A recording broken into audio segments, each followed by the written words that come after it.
A service of KIBMradio.com, the Internet's home for an all-old-time radio.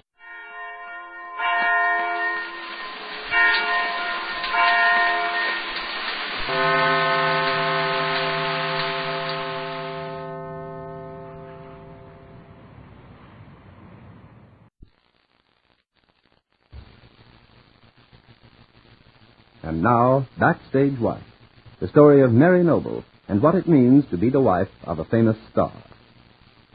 A very few moments ago, Larry Noble asked Mary for the key to their safe deposit box, since he was on his way to the Long Island village of Rosehaven, close to their home. It was a simple request, but its effect on Mary has been tremendous. Now, as she hesitates, not knowing what to answer, we hear, "What's the matter, honey? Don't you know where the key is?" I was just trying to think, Larry. Didn't you have it last? I did not. Last time I had any reason to use it, I went to the bank to get securities for the deal Rupert Barlow promised to cut me into, so that I could make enough money to send you and Larry Jr. to Bermuda. Yes, I know, darling. I had no way of knowing at that time that our generous financial backer of my present play was just leading me on to trouble. Larry, I don't think that's fair. Rupert Barlow wouldn't do that. Well, it's not exactly the point right now. I'm just trying to show you that I wasn't the last one to use the safe deposit key. After that unfortunate time, I put the key back in the little drawer where we've always kept it. And it isn't there now? No, it isn't there now. I looked. What's more, you must have had the key after that because you found that those papers were missing. And if you care to recall, you created quite a stormy scene about it. I didn't do anything of the kind. I only asked you what had become of them. I didn't want to be the cause of getting you into debt. Well, it's a little late to worry about that now. I don't intend to go begging to Rupert Barlow in order to get those papers back. As long as he claims it's going to take a lot longer for this deal to be consummated, then I'll just string along. He's not going to crowd me into a corner. I know for a fact that he wouldn't dream of doing such a thing. Oh? How do you know? Because he told me so. I see. And you'd take his word over mine? Larry, of course not. I only Look, meant... honey, this isn't getting us anywhere. If you know where the key to our safe deposit box is, then tell me, will you please? Or if you've lost it, then I'll make a report to the bank. I haven't lost it, Larry. Fine. And if you don't mind, Mary, please just... couldn't you give me whatever you want to put in the box, and I'll go to the village sometime this afternoon? Well, what's the sense in that, since I'm on my way right now to drive Claudia Vincent down? I don't suppose we'll be gone long, but we might. And then the bank would be closed. I don't see why Claudia insists on going to the village for something to eat. I have plenty of things in the house. And besides... No, don't be so touchy, sweetheart. Claudia's only trying to be helpful. She is. She's nervous today. And that's only natural with her first role on Broadway staring her in the face. I don't see why you can't be glad for her. It isn't like you to be like this, Mary. Should I be glad that you've created a public scandal? Being taken in by Claudia Vincent's ridiculous play for your sympathy. I don't think this is exactly the time to talk about creating a scandal. Nor even that you're the one who ought to bring up the subject in view of past performance. That's a beastly thing to say, Larry Noble. You know perfectly well that there never was any basis for the talk about Rupert and me. And there certainly isn't any for this nonsense about Claudia and me either. I'm only trying to get her a break. She has a lot of talent, and she deserves to get this break. I wouldn't have lifted a finger if I'd thought she couldn't improve on Sheila's performance in the play. I'll be very much surprised if she comes anywhere near your optimistic idea of her talent. It happens that Harold Ramsey, a very famous Broadway producer, as you must admit, is the one who has signed Claudia up. Ramsey isn't in the habit of doing anything to hurt one of his plays, even if your opinion of my judgment is so low. And besides, as I said before, this isn't getting us anywhere. I asked you a very simple question. Will you please let me have our safe deposit box key?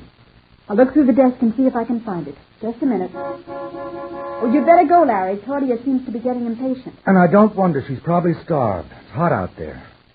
Have you found the key yet? No, I must have put it in another drawer. Well, please try to remember, will you? Just because we have nothing of value in the box anymore, except a few bonds, there's no reason to throw away the key. I didn't throw away the key. You know perfectly well I wouldn't do such a thing. Here it is now, since you're so determined. Oh, thanks. I'd better hurry before Claudia has a fit. Mary's irritation over her unwelcome house guest's behavior has, for the moment, caused her to forget the fact that when Larry opens up the safe deposit box, He's going to have the surprise of his life. But less than an hour later, when the noble's good friend Maud Marlowe, who lives with them, returns to the house, she finds Mary sitting by herself in the living room, deep in thought. And we hear... Oh, for goodness sake, Mary. You startled me nearly out of my wits. What in the world are you sitting here in this corner for and all by yourself? Hello, Maud. Well, is something wrong, dear? Aren't you feeling well? I'm all right. Oh, I can see that you're not all right at all. Why didn't you tell me before? Why, I wouldn't have left you. It wasn't necessary at all. I could just as easily stayed here and taken some of the work over. I know how much more there is to do these days, with everyone getting up at different times and all. Well, there isn't anything the matter, Maud. There certainly isn't any reason for you to think that you shouldn't go about as you please. When I think of all the times you've run this house, and you've looked after Larry Jr., so that Larry and I could go to Florida, for instance, it's just not right. Now, what's the matter with you today, Mary? Why does this subject come up all of a sudden? You know that I've loved every minute of the time I've been here, and you know that I shall hate to leave when rehearsals start for my play. So I'm sure that's not what's on your mind. No, you're so right, Maud. All right, then. Now, you just let me sit down and relax. Here. Now, you tell me what's the matter. Oh, it's going to be a mess, Maud. What is? Everything. I tried to talk him out of it, but I just couldn't. Of course, there wasn't any plausible reason I could give. Wait a minute, Mary. Now, why don't you begin at the beginning? You know, I'm completely at sea. Larry took Claudia Vincent to the village. Well, there have been worse things than that in this I world. don't care about that, at least not too much. Although just between us, I could absolutely strangle Claudia with my bare hands. Oh, don't be too sure of that, Mary. I have an idea Claudia Vincent is very durable and far tougher than she appears. She must be, since she's evidently lived by her wits most of her life. I say she seems to be doing very well at it. Larry can hardly let her out of his sight. That's why you must be very careful with him, Mary. Nothing in this world would please Claudia more than to have you and Larry quarrel. How quickly she'd step in and sympathize with him. You've just got to see that she doesn't have the chance. I can't, Maud. Not now, anyway. Why not? She'll be with Larry all the time. She'll be in the play, 8 performances a week. She'll manage to get him to spend a lot more time in New York. I bet we'll hardly see him at all anymore. When Claudia opens in Sheila's part. Oh, I don't know about that, Mary. Right now, of course, Claudia thinks she's won a major victory. And so do I. Well, this is the time when you have to be very careful, very tactful. I know it's hard to sit back and wait, but it's the only thing to do now. Because I have an idea Larry will soon be fed up with Claudia when she's around all the time. There'll be no possible reason for her to stay on here after she starts getting her money for being in the play. And I'll bet anything that Larry will be only too glad to be rid of her when the curtain comes down every night. He certainly doesn't act like it right now. The way he runs after her. He jumps to do everything she asks. Well, part of that's your fault, my dear. How can you say that? You've been so very blunt about showing your antagonism, Mary. That kind of thing always brings out a man's defenses. Larry is practically forced to justify his impulse in asking Claudia to visit here in your home. I never will understand how he could have done such a thing. Well, I think it's quite simple. He did it in a moment of jealousy, of pique. Now, you know how he feels about Rupert Barlow and his attentions to you. This was a perfect chance to get back at him, and he took it. Maud, I think it was utterly absurd. Well, I agree, Mary. And I don't think Larry is actually any too comfortable about it all. But he stuck with his own invitation. That's why he's done everything he could to get Claudia into his play, to prove that he was right in thinking she has talent. Well, that seems pretty far-fetched to me, Maud. If you're trying to console me by saying that Larry isn't interested in Claudia, you may as well save your breath. I think he's absolutely fascinated by her. I don't believe it. And even if it were true, it wouldn't help to play into Claudia's hands. She'll be leaving here soon now, and then your troubles will all be over. That's all you know about it, Maud. You just don't realize what's going to happen when Larry goes to the bank. Goes to the bank? Yes. He took the key to the safe deposit box, and he's going to open it. When he does, he'll see the deed to the house and his insurance papers. And then I'll have to tell him that I went to Rupert Barlow and asked him to give them back to me. Maud Marlowe raises her eyebrows in a questioning look as Mary continues to worry over the repercussions of her secret business negotiation with Rupert. Be sure to be listening tomorrow to Backstage Wife, the story of Mary Noble and her husband Larry Noble, famous Broadway star.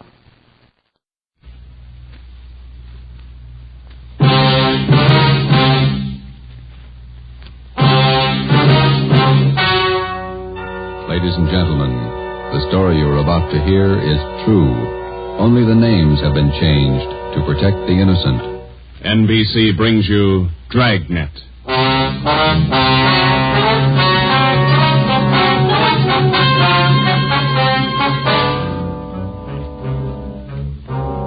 You're a detective sergeant.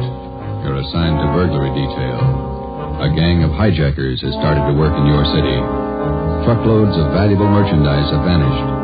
The thieves are clever, seem to have a foolproof system. Your job, find them.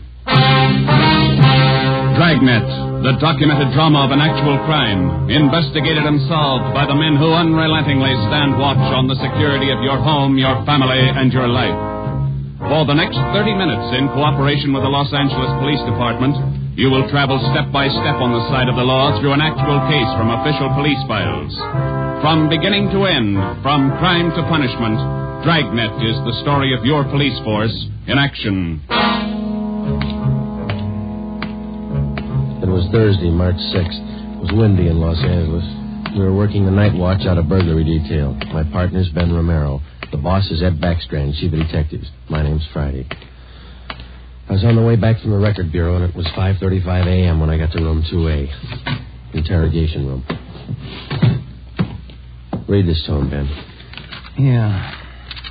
2,600 dozen nylon stockings, 45 bolts of silk, 58 cases imported perfume. Where are you dumping this stuff, Laval? That's what we want to know. I told you the truth. I have nothing to do with it. I don't know anything about it. What was this stolen waybill doing in the cab of your truck? How many times do I have to tell you? I don't know. Your fingerprints are all over it. You must have carried it there. I didn't carry it there. Somebody's out to frame me. How many in the hijack gang, Laval? I'm not in a hijack game. I told you I don't know. When are you going to let me go? Who's the head of the gang? I don't know any head of the gang. I want to get out of here. You're covering for somebody. I'm not covering for anybody. You take the rap for all this, you're going to have a beard down to your knees by the time you get out. I'm not taking any rap. Then let's have it. Oh, I'm tired. $42,000 worth. You know who took it. You know where it is. They could have disappeared anywhere on their way from the east to the 1,000 places. Nothing was missing from those shipments when they came in on the train. Everything was there when they were unloaded at the warehouse. Then I don't know. I don't know. Every dollar's worth was accounted for when it was loaded on the truck. Well, where is it now? I'm tired. We've been here all night. Let me read it for you again. 2,600 dozen nylon stockings, 45 bolts of silk, 58 cases imported perfume. And you're trying to tell us somebody hijacked all that from the trucks without you knowing it? The trucks were loaded at the warehouse. We went out to eat. We came back, got in the trucks, delivered the stuff, and that's all I know. And while you were out eating, the receipts for the load disappeared, too. Is that right, Lavelle? I don't know where the waybills are. The shipping clerk, that's his job. We talked to him. He says one of you could have taken the waybill. Well, then he's lying. I didn't take him. Then what was this waybill doing in the cab of your truck? I told you, I don't know. Somebody's trying to frame me. Why? I don't know. Somebody, I don't know why. Then you better come up with an answer, mister. Look, I'm tired. We've been here since 6 o'clock last night. We're all tired. Who are you covering for? What are you trying to build? I need that coffee left, Ben.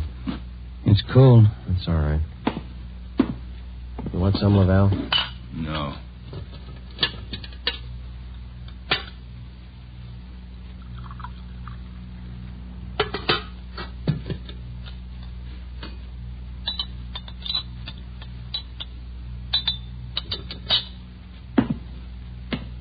All right, now look, let's get one thing straight. We've been here all night. We can be here all day, tomorrow, the day after that, and the day after that. Yeah. We got enough to make you on this. You know that. And we're going to stay with you to tell us the truth. Everything. I've told you all I'm going to tell you. We stay here for 6 months. You got it all. This your home phone, Hillside 8321. That's right, 8321. What time's your wife get up, Lavelle? What do you mean? Ben, get an outside line. Yeah. You're not going to call my home. It's Hillside 8321, Ben. Outside, please. Don't do that. Don't. Not my wife. Please. All right. Ask the questions again. This time I'll give you the answers. Thomas Laval was 38 years old. He was a well-respected man in his community. Sometimes it's like that. You can question a man for hours, and he'll never give you any information. But somewhere in every man's makeup, there's a weak point. We were lucky enough to find Laval's. He told us that he would give us the locations where the hijacked goods were hidden. He told us the addresses were written on the ledge of a windowsill on the 7th floor of the Teamsters Union Hall. It was 8:30 a.m. On the 7th floor, is that right? Yeah. Do me a favor. Don't make it too big. Well, look, we have to walk through the hiring hall before we get to the elevators in the back. Yeah? These handcuffs. They'll see them, all the guys in the hall. They know me. Can't you take them off my wrists till we get in the elevator? Sorry, Laval. Well, I won't try anything, but don't make me walk in front of them with these on. Sorry. Just till we get in the elevator. Can't you do that? I don't want the guys to see me. Well, here's my overcoat, Laval. I'll drape it over your hands here, and they won't see the cuffs. There you are. Come on.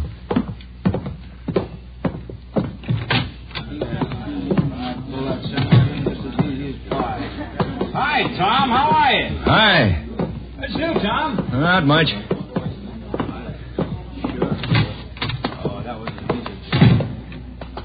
Let's take the elevator. Yeah.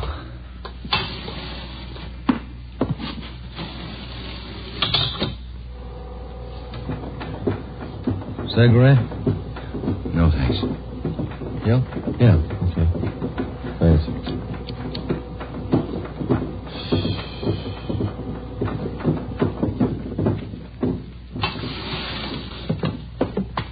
It's down this way. Let me show you. To the left. Window up ahead there. Yeah, this one. I don't see anything on the windowsill. It's on the outside. Open the window and let me check. Yeah. Let me see it. Ben, grab him. He's trying to jump. Get back here. Get back. Let go, do you hear? Let me go! Get him, Joe. I can't hold him. He's pulling me out. Hold on, Ben. Grab me. Joe. He's slipping. Try, Joe. Hold on. He's kicking loose. I can't hold him. Hold him, Joe. Ben!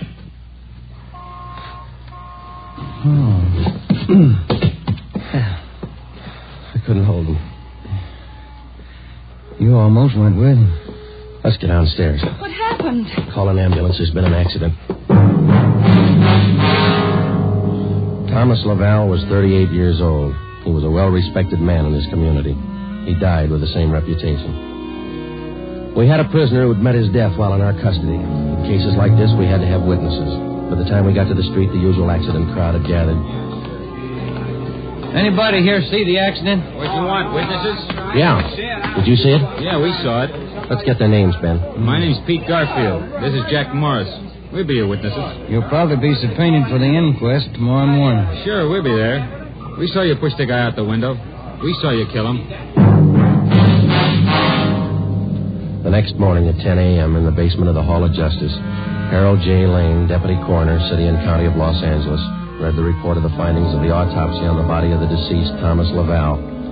As is customary at a coroner's inquest, the identification witness was called to testify first. Elizabeth Laval, please. Raise your right hand. Do you solemnly swear that the testimony you're about to give to be the truth, the whole truth, and nothing but the truth, so help you God? Yes. Be seated. State your name. Elizabeth Laval, What is your address? 1216 East Camarillo Drive. What is your occupation? I'm a housewife. What is your relation to the deceased? His wife. Have you viewed the body of the deceased in this office?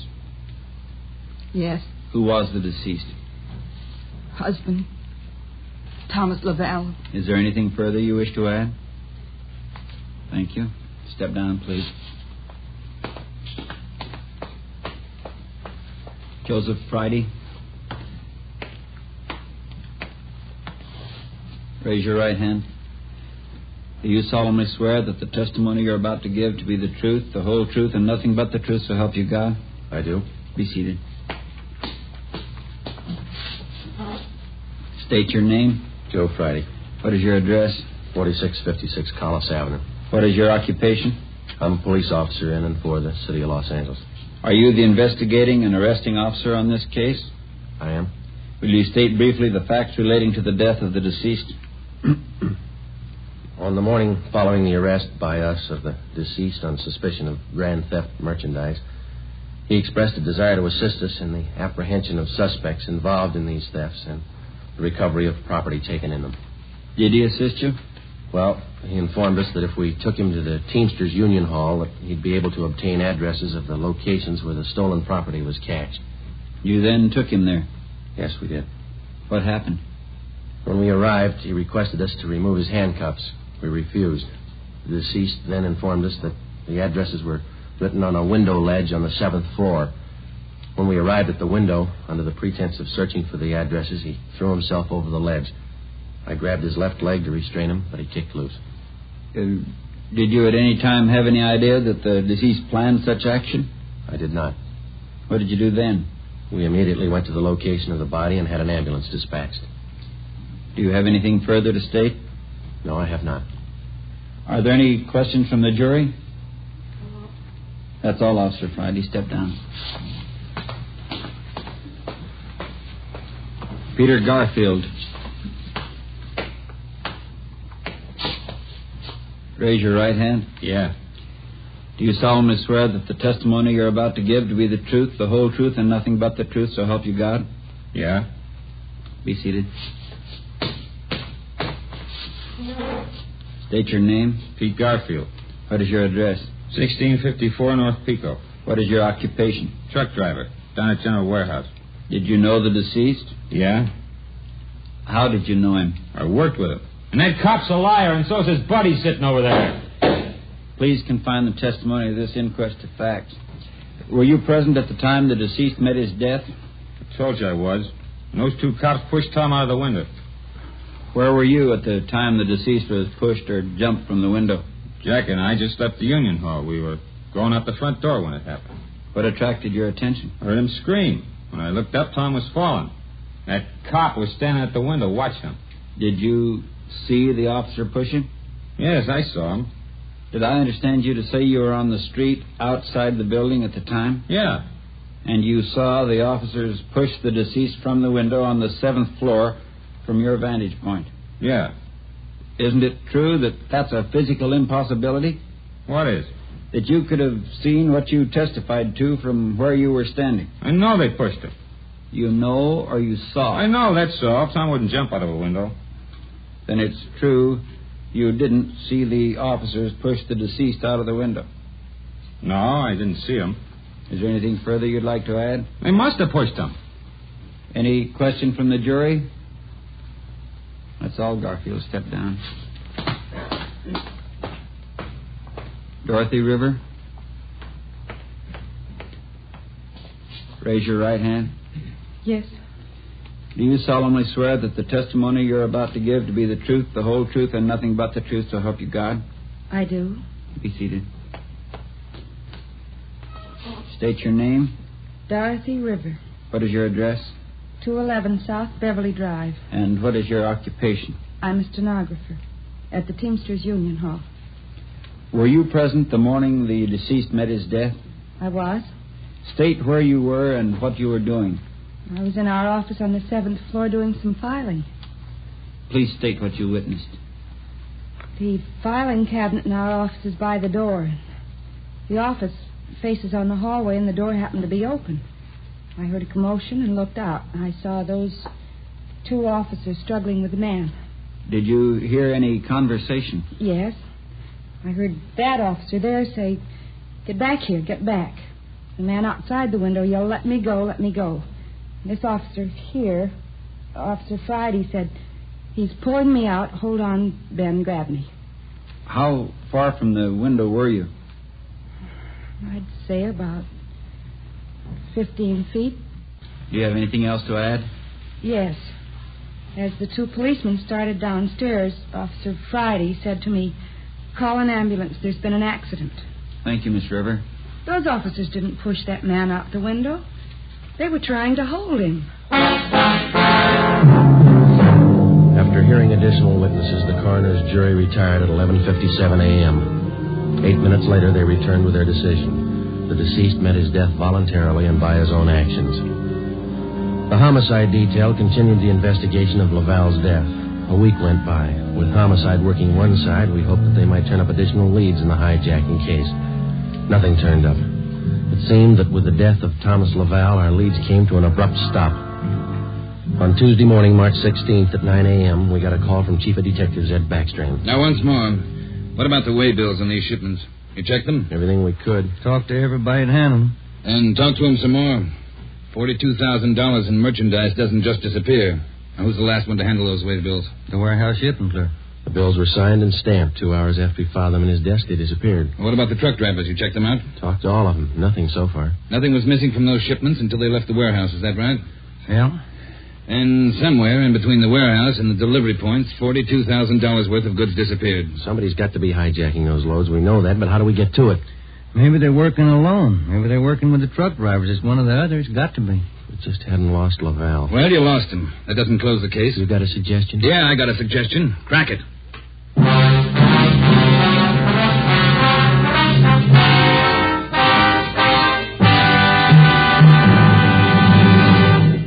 You are listening to Dragnet, authentic stories from official police files.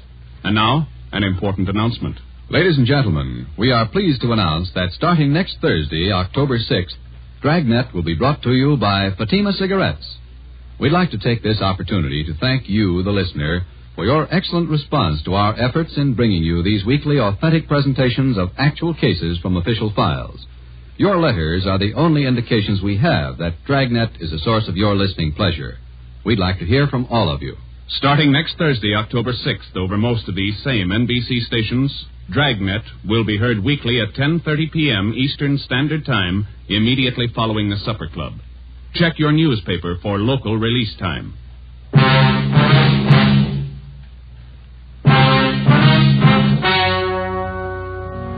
We stayed on the job. Another week went by. No leads. We spent so much time at the general warehouse where the merchandise disappeared that we almost got to be a part of the crew. We got to know everybody. We made frequent visits to the Teamsters Union Hall, but got us nothing. On Wednesday, March 26th, we reported in for work at 8 a.m. Friday, Romero. Yes, Skipper? You fooled around just long enough. They hijacked another load last night. $38,000. What outfit? Same, general warehouse. Who's your contact down there? Ray Hobart, shipping clerk. Hop down there right now and get the details. Right, Ed. There are 2 ways to solve this thing. Yeah? You can get those hijackers now or wait till General Warehouse goes out of business. Get on it.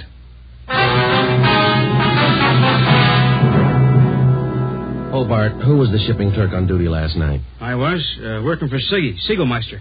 He's out of the cold. And you saw the stuff was loaded on the trucks and you checked the way bill? As usual. Everything as usual. Checked the trucks out at 2 a.m., went back to the office, filed the way bills. You work a pretty heavy schedule, Hobart. You started at 2 a.m. and you're still on duty? It took the last 4 hours of Siggy's shift, at 2 a.m. to 6 a.m. He had a cold. I was back here at 10 this morning to start my own shift.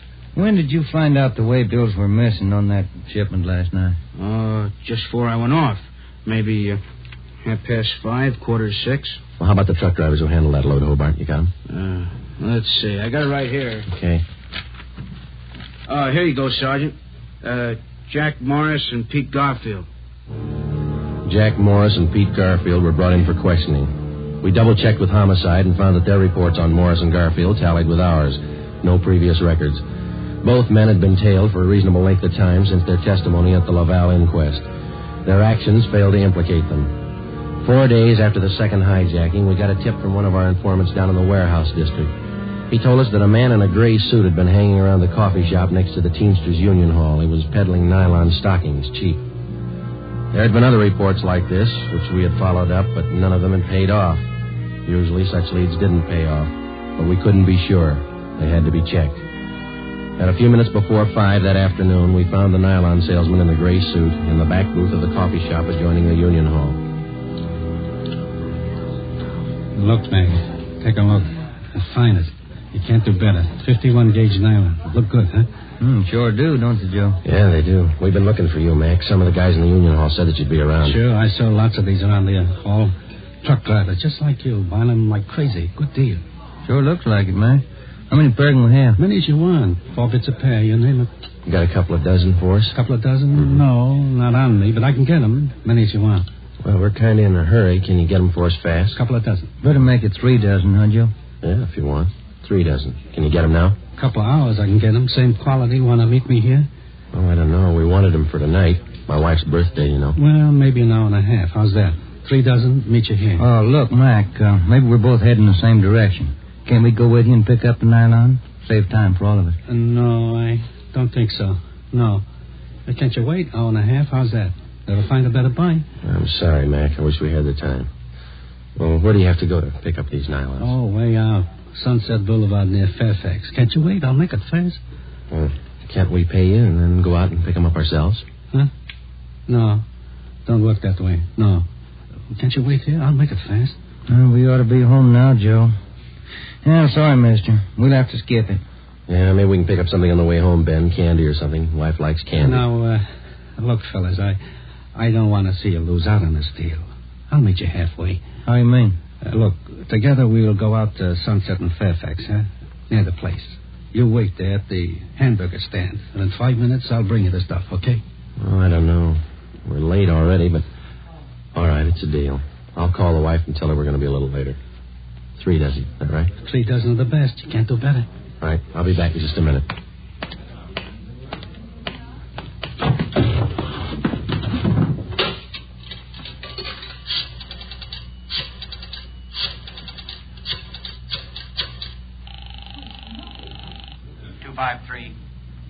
$2523.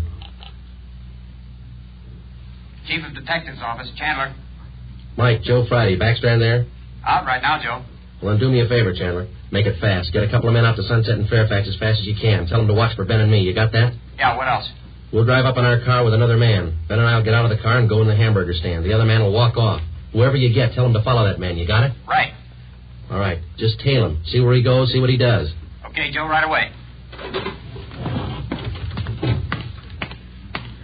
All set, Joe? She got dinner ready? Yeah, just about. We better hustle. Sure. Best deal in the world.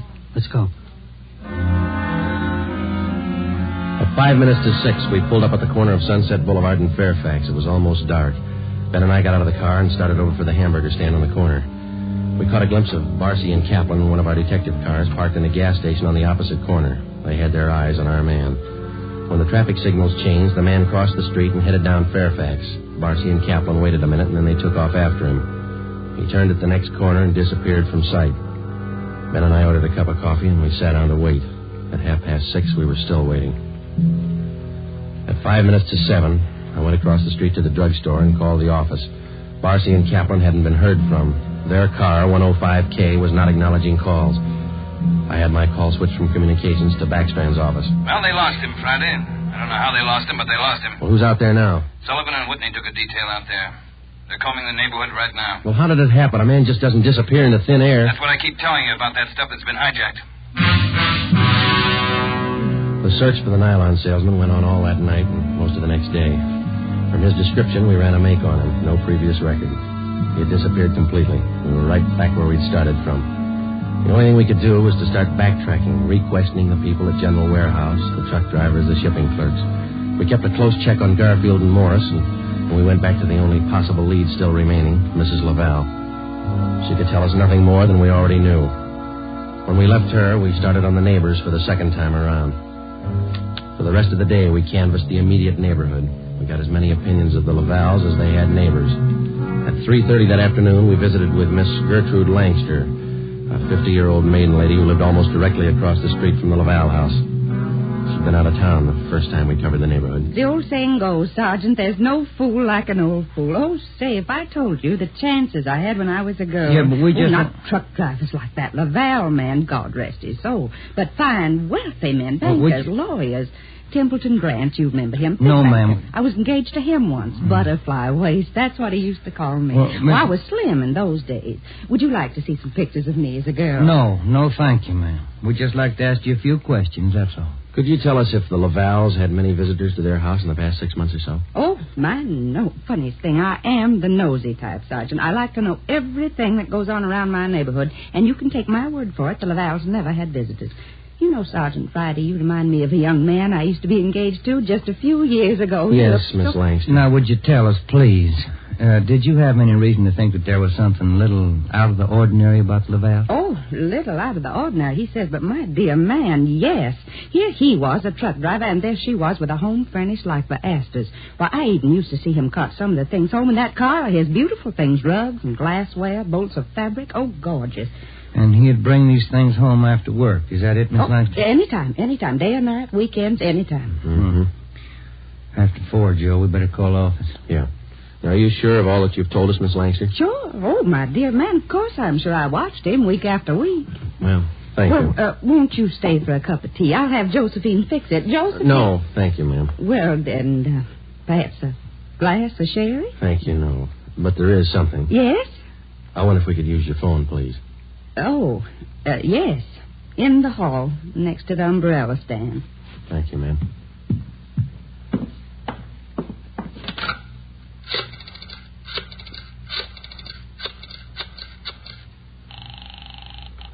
City Hall. 2523. 2523. Thanks, Trent. Friday, Ed. Nothing much here. Well, there's something here. Barcy and Kaplan just called. Pete Garfield left his house half an hour ago. Then he picked up Morris. What's so unusual about that? Nothing, except the guy driving the car is the little man in the gray suit, the nylon salesman. Barcy and Kaplan are tailing him. Where are they now? Headed north out Riverside Drive. There's nothing out there but a golf course and a lot of riding stables. I don't care what they do for recreation. Go get them. With red light and siren, it took us 12 minutes to pick up Barcy and Kaplan on Riverside Drive. At 4:23 p.m., we pulled up in front of the Blue Pony riding stables. Barcy and Kaplan's car was overturned just beyond the driveway leading up to the riding academy. Kaplan's hurt. I called an ambulance. They rammed us. What kind of a car they in? They switched. They're driving a 12-ton Bulldog semi. Which way they head? Going north. Got a 3-minute lead on you. Pneumatic commercial. Adam 653. Let's go, Ben.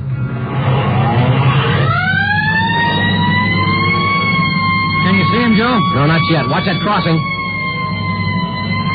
Up ahead, Joe. That's a semi. Can you read it? Wait a minute. Adam 653, that's them. Took a right on Lancashire. Don't lose them. They're pushing that semi too hard. Look at that trailer sway. They'll have to stay on Lancashire. They're going too fast to turn now. Traffic's closing in up ahead of them. They better not turn. That's what they're doing. Look at that trailer whip. They're going over. Into that storefront.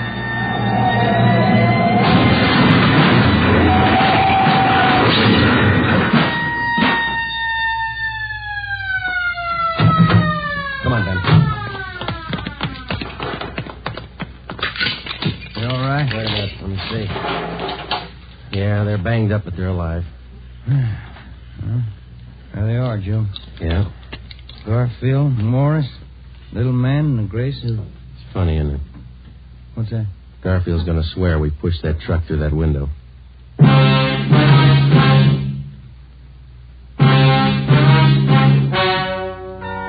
The story you have just heard is true.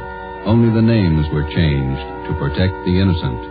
Peter Garfield, Jack Morris, and John Dolfo, the stocking salesman, were hospitalized and later brought to trial. They were convicted on charges of grand theft and received sentences as prescribed by law.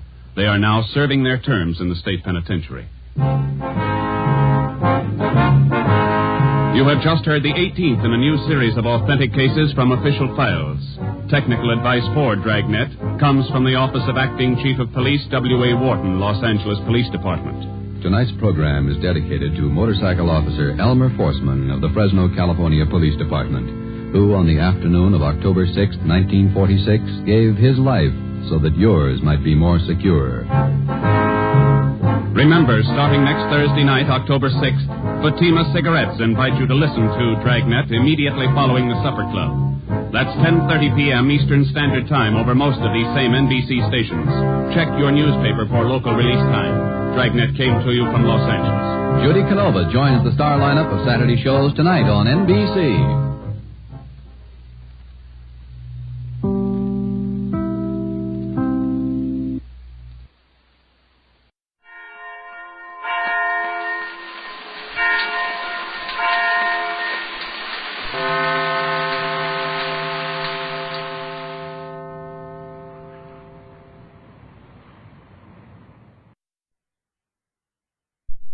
My name is Jeff Regan.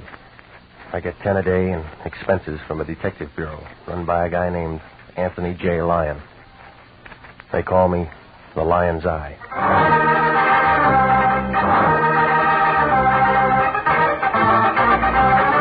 With Jack Webb as Jeff Regan, Investigator, stand by for hard-boiled action and mystery and thrilling adventure in tonight's story of The Too Many Mrs. Rogers.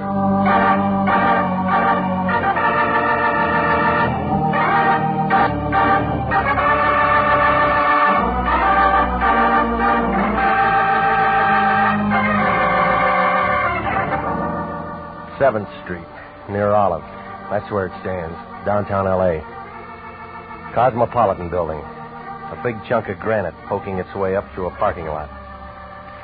That's where you'll find International Detective Bureau, Suite 308. A good bargain counter if you're shopping around for trouble. Anthony J. Lyon, the guy I work for, pays the rent. Can't be very much. Sunlight and those office walls have never said hello. The Cosmopolitan Building. An air shaft runs right up the middle of it. Suite 308 is wrapped around that ventilator like a donut around a hole. Figures that the Weather Bureau ought to run a separate survey on that office. Because we get all the blow-by from the Acme Incense Company, 3 doors down the hall. Los Angeles smog had come in second best if they knew about it. Well, it was last Tuesday, the day that Cleveland won the pennant, that I walked in. The Lion was there pecking around on that same old Remington. Somebody'd broken the period key, but he didn't seem to mind. He talks in commas anyway. I don't know who he was writing to, but there were a couple of cereal box tops at his elbow and a contest blank. He was writing something about why I feed my children your breakfast food. The Lion's a bachelor. Regan, who do you know in Battle Creek, Michigan? Jack Armstrong. I may win this contest.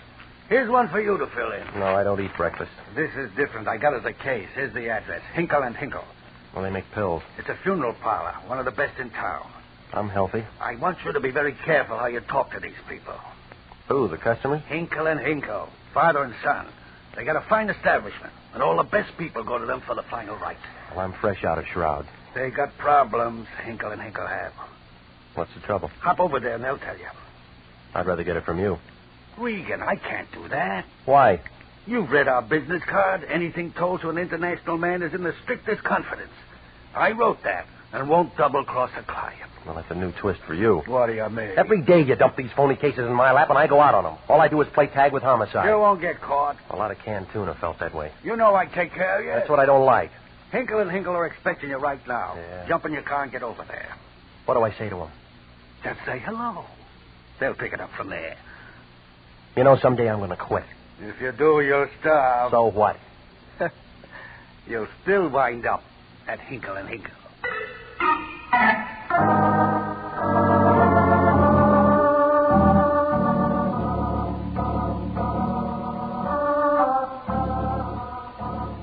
Well, the place was on Hope Street near Washington Boulevard. You couldn't miss it. A 2-story building, painted a battleship gray that sort of crouched at the curb. It had a square pimple for a door and flanked on each side by a brass angel. They were a dirty green color. I figured that one of the Hinkles could have been a little more eager with the metal polish. The glass door was draped with white satin, and it fluttered as I walked in. The hall was quiet. There was enough marble inside to make the Bank of America jealous. Another angel, this time with the wings folded back, was pointing toward the reception room. I followed directions and moved on. It smelled like the bargain matinee at the Roxy. Over in one corner was a vase of tired-looking flowers, trying real hard not to be cheerful. A little guy in a black serge suit was floating around the room with an atomizer filled with perfume. The whole place was about as inviting as a maiden aunt's kiss. The little man didn't even look at me. He just kept squirting. He couldn't put the perfume people out of business, but I figured he had them working nights. Your name, Hinkle? As soon as I finish. Yeah, well, that might take months. That's a big bottle. Don't you just adore this scent? What's the matter? Aren't the flowers working? They're paper. Now then, sir. I asked first. Yes, I am Jason Hinkle. Aren't there 2 of you? Gerald? Did you call, Pa? Just showing this man the other Hinkle. Oh, hi. Now then, I believe that you'll find we can make all the necessary arrangements. Save the commercial. Nobody's dead. Oh, that's too bad. This week we're having a special at a greatly reduced rate.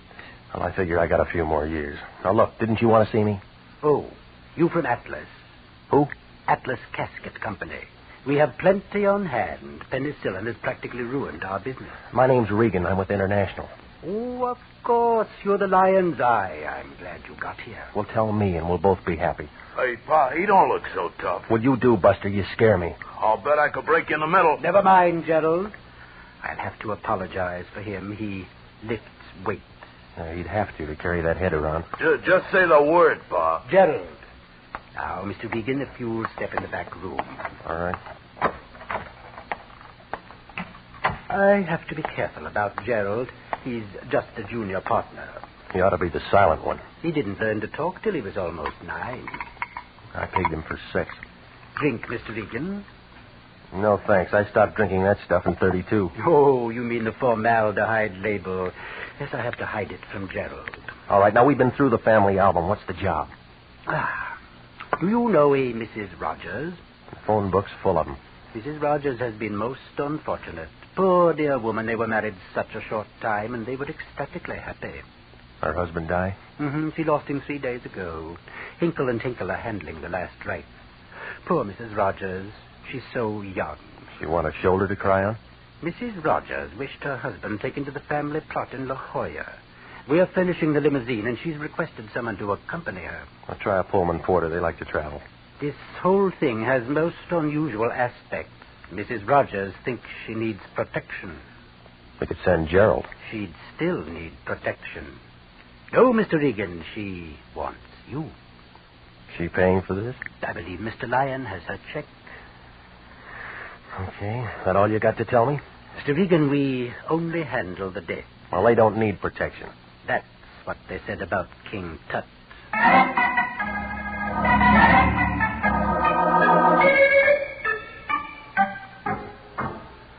Hinkle gave me her address. It was over near Westlake Park. It was one of those new modern apartment houses painted an elephant pink. It was around 6 o'clock when I rang the bell. While I waited, I tried to figure this protection angle.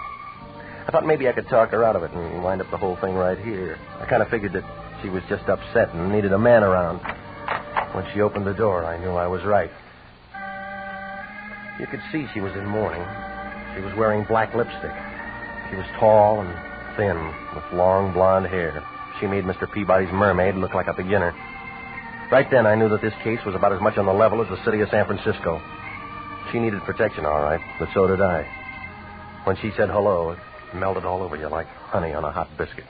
You're standing in a draft. Well, it's a warm night. Well, come in. You, Mrs. Rogers? That's right. My name's Regan. The man from International. You're more than I paid for. Well, prices are coming down. Come over here where we can talk. I got a big voice. Well, sit down. You act like you're afraid of me. Well, I didn't think it showed. Oh, yes. You're just exactly what I wanted. I used to be with an escort bureau. Well, then this should be part of your service. I'll bet the bureau went broke when you quit. No, but I left them in a hole. Relax, Mr. Regan. It's early. Now, look, lady, we can play musical chairs some other time. What do you want? Why worry? You're getting paid? Yeah, but this kind of stuff won't buy food. I'm lonely. Do your act in the Coliseum. It'll be a sellout. You're practically a crowd. That's what they say about 3. No, it's just you and me. With a dead man in between. Never mind Victor. He's my problem. Not anymore. Come on, lady. This is a fat blister. Let's break it. Slow down, Mr. Regan. Maybe that's what happened to Victor. All right. If you don't want to play my game, let's play yours. That's why you hired me. You know about my husband's coffin? Hinkle's having a sale. In the next room now. The limousine will be here in the morning at 8 sharp. We're going to Lahey. Hinkle knows that much. And that's all you need to know. All I need or all I get. Light up, lady. I don't like the dark. It's a simple job. You go with me on the trip. Not enough. All right, I'll give you a bonus. How much? $1,000. It's just a whisper. That's $10 a mile between here and Lahey. I get car sick. Now, what has to get there besides Victor? A star sapphire as big as the moon. That good? Need sunglasses to look at it. Well, why didn't you tell me? I want that ring to get there on his finger. Don't worry, I don't have a fence. Victor's will said he must be buried with it on. Oh, yeah, you got tears in your eyes. That's what he wanted, and that's what he'll get. Other people know about that ring. Victor wouldn't want to lose it this late in the game. I'm the nursemaid. That's right. When I said I'd do to Victor in Yuma 1946, I promised him. The trip to Lahey? I'll see you tomorrow morning at 8. Until then, get out. That bonus still good? If that ring gets to La Jolla. I'll see that it does. Aren't you afraid somebody might steal it? No, Letty. You'll ride with me.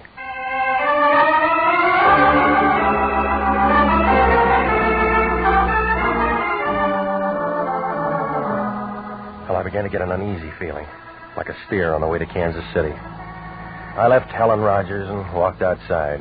There wasn't much traffic. It was a warm night, and all the canoes in Westlake Park were full. I headed for an all-night coffee spot on the corner. If I'd have taken one more step, I'd have been in the back seat of a new Nash convertible with the top down. There was a brunette with long black hair in the driver's seat. She was thin and figured to be tall the way she was wrapped around the wheel. There were two things different.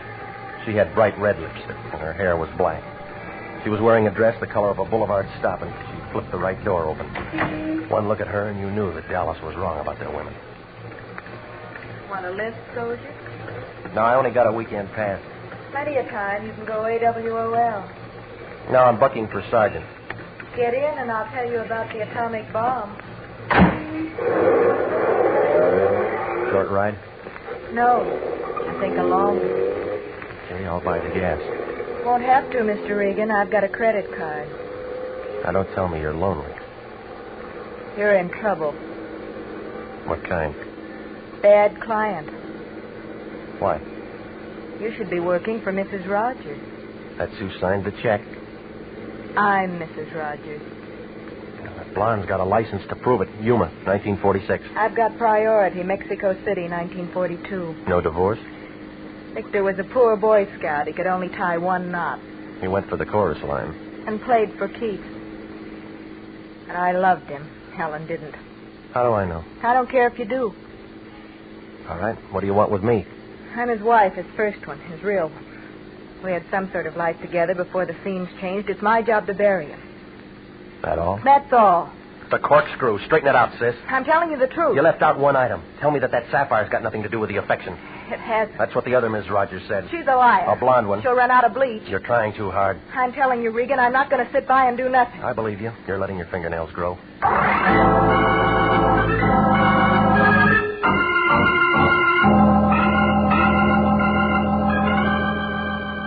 Well, the brunette's name turned out to be Catherine Rogers. She gave me her number, but I wasn't buying. I felt kind of confused, like a polar bear in Palm Springs. Catherine didn't have any more, so she let me off on a corner, and I doubled back to the first Mrs. Rogers' place.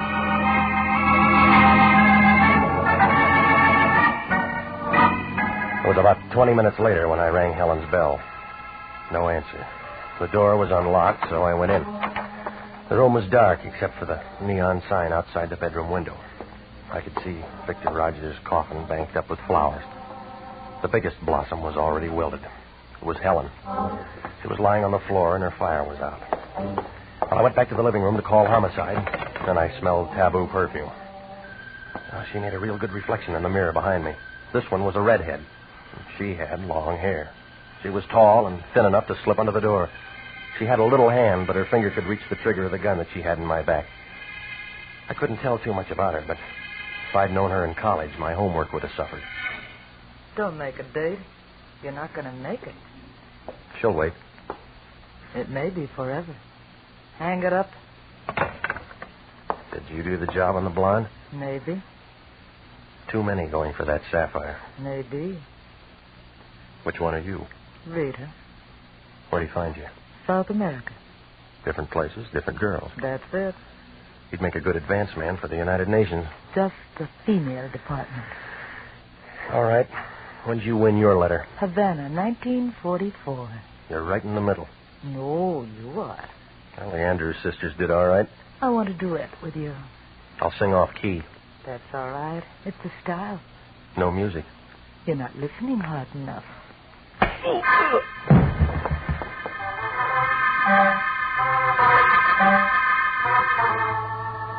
Well, South America took it away.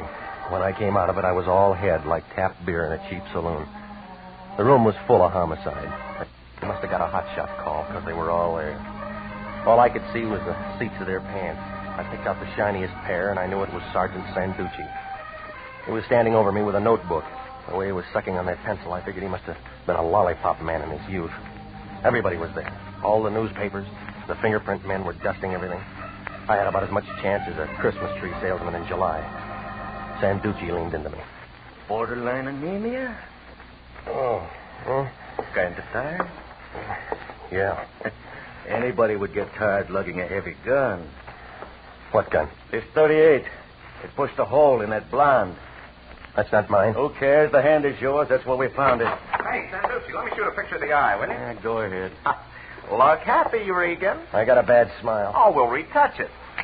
Good. Now look like a killer. That's enough. Oh, come on. Let's see your teeth. Beat it, punk, or you'll spend the rest of the night picking yours up. How do you like that, McGratty? Okay, Regan. Now, why'd you do it? You tell me. I'm working on it. You're out of your mind. I blow a hole in her, then crack myself in the head? I'm working on that, too. We'll work on a redhead named Rita Rogers. I'm going steady. She rapped me. It's her gun. Your forehead is wet. Work on a brunette named Catherine Rogers. She's grubbing around, too. I told you I already got a date. You. You couldn't see a frame in a picture gallery. We walk in and find a warm blonde in a deep freeze. You're lying there with the murder gun in your hand and you're yelling Patsy. What were you doing here? I was on a job. Out in Washington. They sent me over here. I was supposed to go to La Jolla with that blonde. On Lion's time? I said it was a job. She was taking her dead husband down to the family plot. She was worried about a sapphire ring. Look in the coffin, you'll see. We already did. Well, what'd you find? Air. The coffin was empty.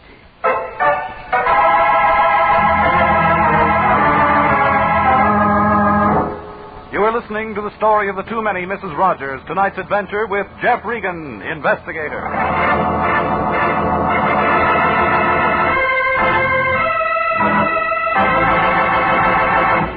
Commissions are still available in the Army Nurse Corps Reserve. If you're a graduate registered nurse between the ages of 21 and 45, you may be eligible for a commission in the Army Nurse Corps section of the Regular Officers Reserve. These commissions are still available, and those who meet the high standards and qualify with this fine organization may elect active or inactive status. If you believe you qualify for a commission in the Army Nurse Corps Reserve, apply to the Adjutant General, Washington, D.C. And now back to the story of the Too Many Mrs. Rogers and Jeff Regan, Investigator.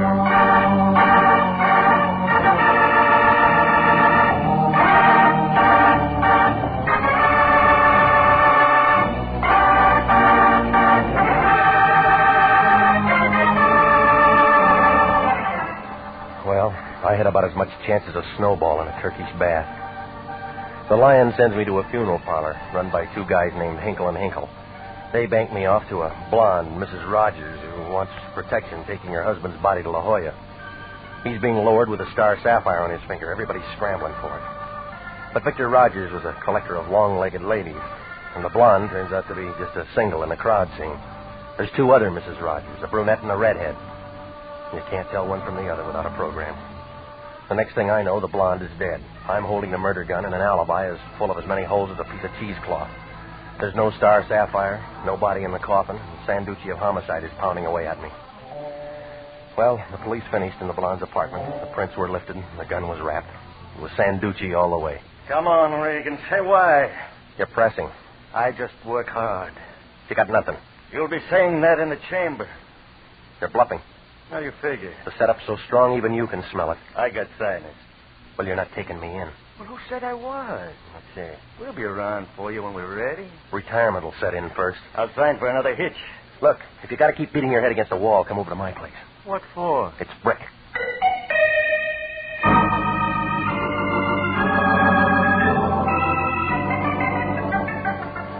I left Sanducci still chewing his pencil and headed back for the office. I knew homicide wouldn't let the matter drop, so I wanted to see if maybe the Lion could do me any good. I didn't have any supper, but somehow I'd lost my appetite. When I walked in, the Lion was still working on that contest blank. He was keeping late hours. The only reason he doesn't go to his hotel room is he gets a reduction in his weekly rate if he doesn't sleep in the bed. Regan, where you been? Dating Sanducci. You're in trouble. Yeah. How many times have I told you to watch your step? Well, you never check before you send a guy out on a job. What have you got? Well, she's beautiful. What else? She's dead. That's no way to run a business. You got your advance. I was thinking of public relations. Oh, stop it, will you? Somebody mentions dough and you're there with a basket. That's enough. Let's drop this case. Not until the wind dies down. I got another job for you. I'm still with the old one. The case is closed. Oh, I'm opening You it. do as you're told. Now, listen, big shot. You eased me in on that hook. Now, let's see you work backwards. Regan, you're getting out of line. Get a trace on Catherine and Rita Rogers. Who are they? A brunette and a redhead. What else? Victor Rogers' wives. What about Helen? His record broke on I Do. We'll get going and clear this thing up. Would you like to give it a whirl? Regan, don't you like working for me? I'll answer that when we both got more time. Well, I left the line, picked up a cup of coffee and a sandwich, and went home. Then I tried to figure the mess. A guy with 3 wives drops dead and is going to be buried with a fortune on his finger. All the hens start clawing around. That figures. One of them gets the axe. I happen him. A setup for a patsy. That figures. But what doesn't is why is the coffin empty? Somebody pulls a knockoff to grab a sapphire and takes the stiff with it. Oh, I was getting nowhere, like a pickpocket in a nudist colony.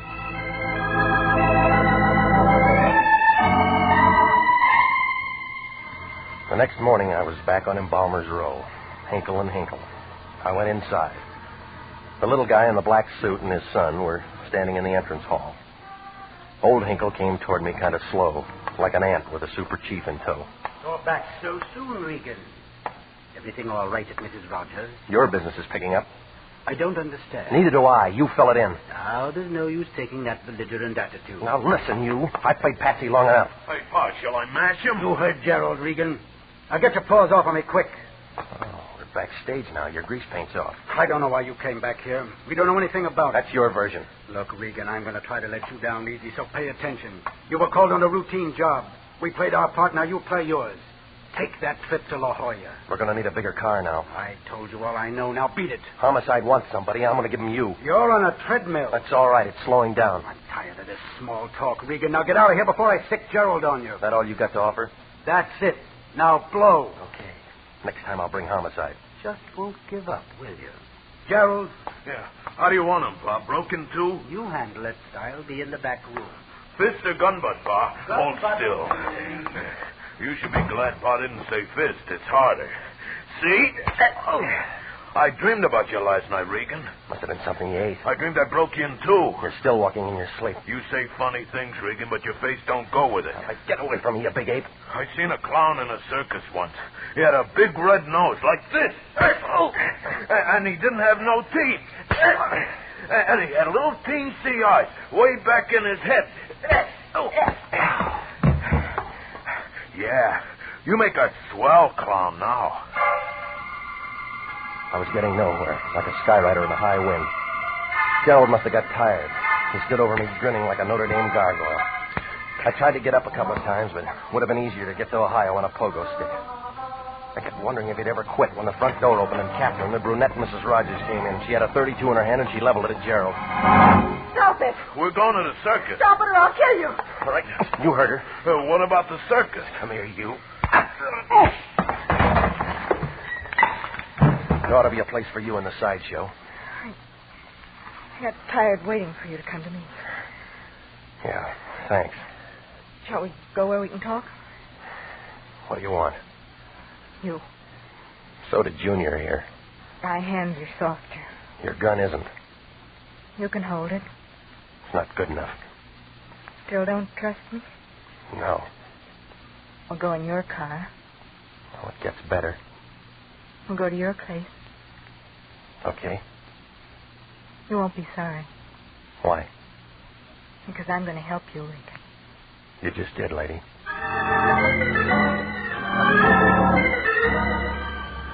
We left Hinkle and Hinkle and drove up Washington to Vermont and then north toward Hollywood. Above Beverly, we had to detour for the freeway coming, and it made me kind of mad. I'd been detouring since the beginning. Well, she didn't say much, and I tried to figure. The last time I saw her, she gave me a choke act about being the only one who ever loved Victor. And the next thing I knew, I was set up like pins in a bowling alley, and Sanducci was going for 300. We pulled to a stop in front of my place and went in. Inside, there was company. She wasn't invited. But the red-headed Rita, the South American bombshell, was lying on my bed. Somebody had set her off. She was dead. This the kind of help you mean? I didn't know she was here. Oh, come off it. You're not Bergman. I didn't. She's past convincing. I'm talking to you. So am I. Regan. No go, lady. You knocked her off, got me over here, worked the gun into my hand. No. You did the first job, too. You let me out of your car, doubled back to Helen's before I got there and fogged her. No, you're wrong. Right me. I did double back to Helen's apartment and got there before you. Looking for that sapphire. Looking for a showdown on Vic's burial. It was my job. You said that before. We argued. Pulling hair. I didn't touch her. Go on. When I left, Rita was coming up the stairs. She didn't see me. I stepped into the shadows and watched her go into Helen's apartment. They began screaming. I looked in and saw Rita kill her. Then I heard someone coming and ran. That'd be me, huh? Yes. Moving in to play Patsy. And I heard the police thought you did it. That's right. So I looked for you. Tell that to homicide. I will. You make it sound good. It is. Cleans up one, but you're not through. Why? It's a double header. Who killed Rita? I don't know. What happened to the sapphire? I don't know. Where's Victor's body? What do you mean? It's not in the box. I... Oh, sure. Wind it up and make it good. I don't know. The wrong pitch. You still don't trust me. Not until you clean up the rest, no. She can't, Regan. I've got the broom. Nice of you to remember, Catherine. How do you remember? I got a card file. You can throw away some pages. That's what I figured. I've been tagging after the two of you for some time. So you're Victor. Well, it's beginning to clear. You got Hinkle to help you play dead. Tell me why. You tell me. I'm moving up in society. I have to unload. Oh, yeah, it all figures. You're dead. The wives start working for the loot. In the scramble, they take care of each other. The redhead gets the blonde. You get the redhead. And take care of what's left. Now, let's close the book.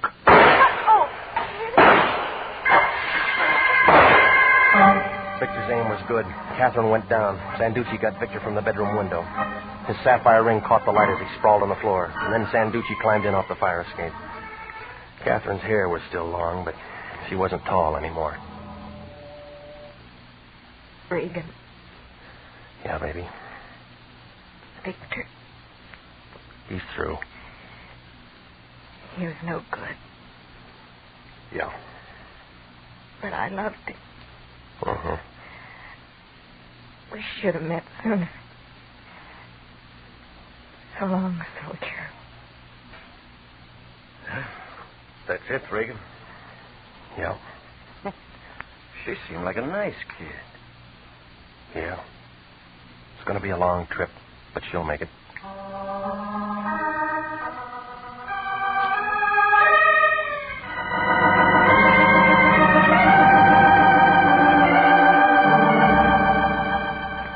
Well, that was it. Victor was ambitious. He was moving up in society and couldn't stand a bigamy scandal. His brain worked overtime cooking up that dish. He rigged it with the blonde Helen at first, but she got it right off from the redhead, and that didn't make him cry. Took care of one. When the redhead came over to my place, Victor tagged her and put her away there. 2 down, and I'm the fall guy. Then he waited for the brunette so he could finish the game. Oh, yeah. Vic was a busy fella, but he ran out of breath. Well, Sanducci put my place back in order, and nothing was left of the girls with the long hair but dandruff. I called the Lion. He was mad. A whole day shot without adding a mark to his bank account. Well, Sanducci and I both came up with the same question. All 3 of those women were beautiful. I wonder if they'd all gone for Victor if they really knew. That star sapphire was a phony.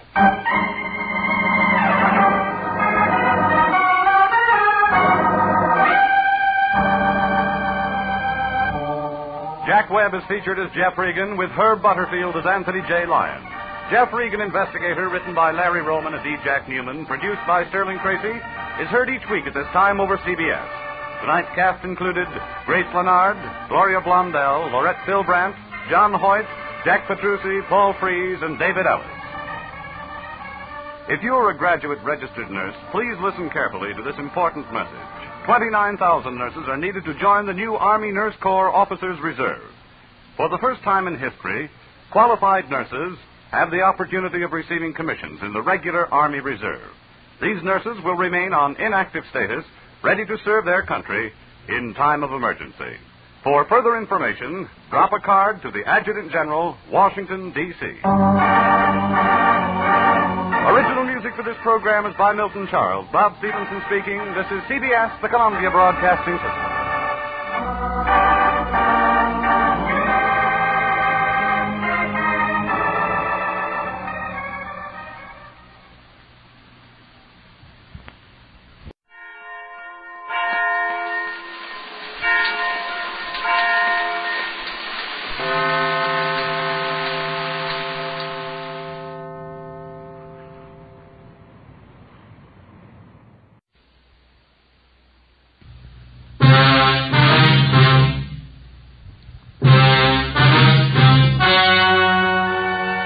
ladies and gentlemen. The story you are about to hear is true. Only the names have been changed to protect the innocent. Fatima Cigarettes, best of long cigarettes, brings you Dragnet.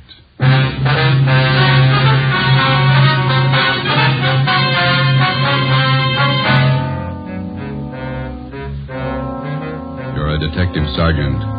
You're assigned to homicide detail. A vicious killer has taken the life of a 62-year-old woman. Suspicion points in only one direction. The murderer was heartless, cold-blooded. Your job, get him. If you want a long cigarette, smoke the best of long cigarettes. Smoke Fatima. It's the long cigarette that contains an essential ingredient of all the very popular cigarettes, Turkish tobacco. That's why you see the Turkish symbols on the attractive gold and yellow Fatima package. That's why Fatima has a much different, much better flavor and aroma than any other long cigarette. That's why Fatima doubles and redoubles its smokers.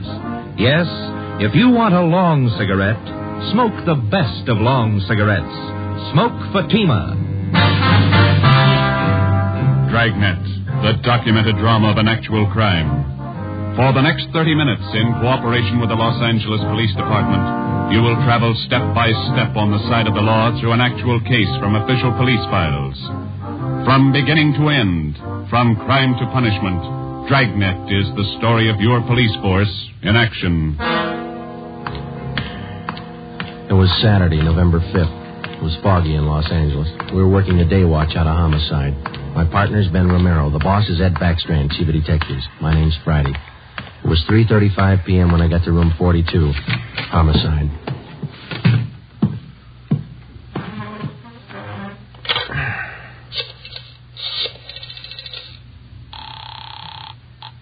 Long distance. This is Friday in homicide. I'd like to place a call to Mr. Frank Renard in Murphy, Idaho. The number's 761. Frank Renard, Murphy, Idaho, 761. Yeah, that's right. The call's been cleared with the business office. All right. Do you want me to call you back, Sergeant? No, I'll hang on. Okay, I'll place it for you.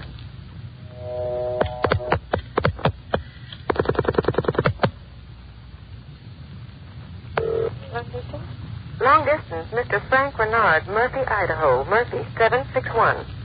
Thank you. Your number, please. Track the call to Madison, 7961. Thank you. The time and charges when the call's completed, operator. Rate, operator. You ready to put on my help? Yes, Murphy, Idaho, routing and person rate.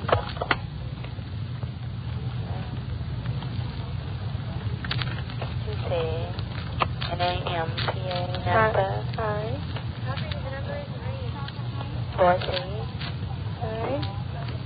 160 plus. 160, thank you. Welcome. Through Boise.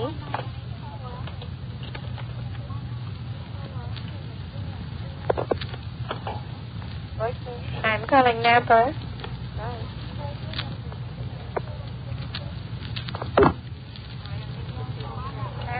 Murphy, 761. Thank you.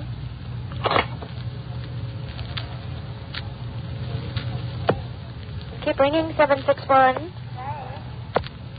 They're ringing the number, Sergeant. Okay, thanks.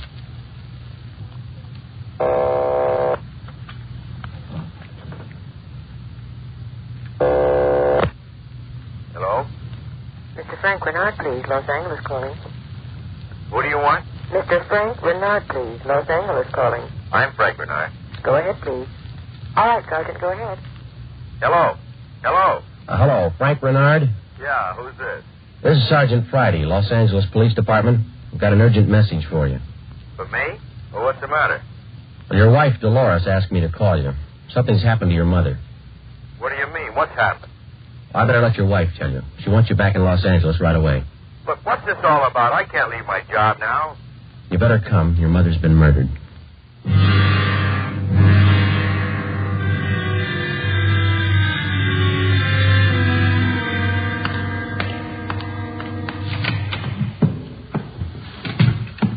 Talk to the skipper, Joe. He's on his way in. That's good. Did you call my husband? Did you? He's flying down from Idaho tonight. Be here in the morning. You tell him about me? The trouble I'm in? I told him his mother was murdered. That's all I told him, Mrs. Renard. What am I going to say to Frank? He always sided in with his mother. He'll never believe me. What can I tell him? Jory can give you more trouble than your husband can. What you going to tell them? Are you stupid or something? How many times do I have to say it? I didn't kill her. I didn't kill her. It's a small room, Miss Renard. We can hear you. Sit down, please. I won't sit down. You're not pinning this on me because I didn't do it. Anybody could have killed the old hag, but I didn't. Will you sit down, please? I don't have to take this. I'm no tramp. Keeping me in here, asking me questions. I told you all I know. Look, you're in a bad spot. I hope you realize that. I didn't kill her. Miss Renard, how long have you and your mother-in-law been living together in the house on Chavez Road? Since Frank took the job up in Idaho. About 6 months. He said it'd be better for me while he was away living with her. Your neighbors told us you didn't get along very well with your mother-in-law. That's right, I didn't. She hated me, I hated her. You used to fight with her, is that right? You hit her. Only a couple of times. She called me dirty names. I hit her. She pulled me by the hair. I hated her like everything. I didn't kill her. Once more, Ms. Renard, would you mind telling us how you spent your time since early this morning, where you went, what you did, everything? I told you already everything. Will you tell us again, please? I got up about 9:15. I had a cup of coffee and then I got dressed. The old lady was on the back porch doing the washing. What did your mother-in-law do for a living? I told you. She took in washing. After I got dressed, I left the house. About 10 minutes after 9, I went downtown to the dentist. He filled a tooth for me. This one here, you can ask him. What time did you leave the dentist's office? About 10:15. Maybe 20 after. You can ask him. What'd you do after that? I walked around window shopping. Did you buy anything? Talk to anybody? I told you no. What time did you get home?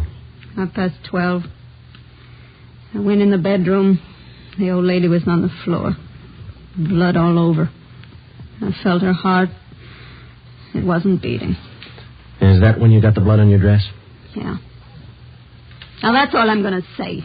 3 times I told you the same story already. And you still can't account for your time between 10:20 this morning and the time you found the body and called the police at 12:30. I told you. I left the dentist. I went window shopping. Then I walked home. And during that time, you didn't talk to anyone and no one saw you? Lots of people saw me. People on the street downtown. I'm no tramp. I don't talk to everybody. None of your neighbors saw you come home, Ms. Renard? Of course they didn't see me. I cut across the back lot up from San Jose Avenue. I came in the back way. The lady who lives next door to you. She says she was in the backyard about noontime. She stayed there till after 1 o'clock. She didn't see you come in the back way. And she's a liar. She's a dirty liar. You and your husband took out an insurance policy on your mother-in-law last year. Is that right, Ms. Renard? Sure it is. What of it? $5,000? Yeah, so what? You know a man by the name of George Martino? No. You better tell the truth, Ms. Renard. All right, so I do. He's a friend of mine. You've been running around with him since your husband's been away. None of your business. I do what I want. Your mother-in-law found out about Martino. That's what you fought about most of the time. Oh, she was crazy. He's a friend of mine, that's all. Are you telling the truth, Ms. Renard? Martino's a boyfriend of mine. I told you, that's all. Your mother-in-law found out you were running around with him. She warned you if you didn't shake Martino, she'd write your husband. You said you'd kill her if she did. That's a lie. That's what your mother-in-law told one of the neighbor ladies. And I said it just to scare her. One night I was drinking. We had a fight. She was yapping at me all night. I said it just to scare her. But she wrote the letter anyway. And that's what she said. But I didn't kill her. You had the time, the motive, and the opportunity. It wasn't me. I didn't kill her. Interrogation room Friday. This is Brennan, Joe. Yeah, Bill. Where are you? Santa Monica. Picked up George Martino.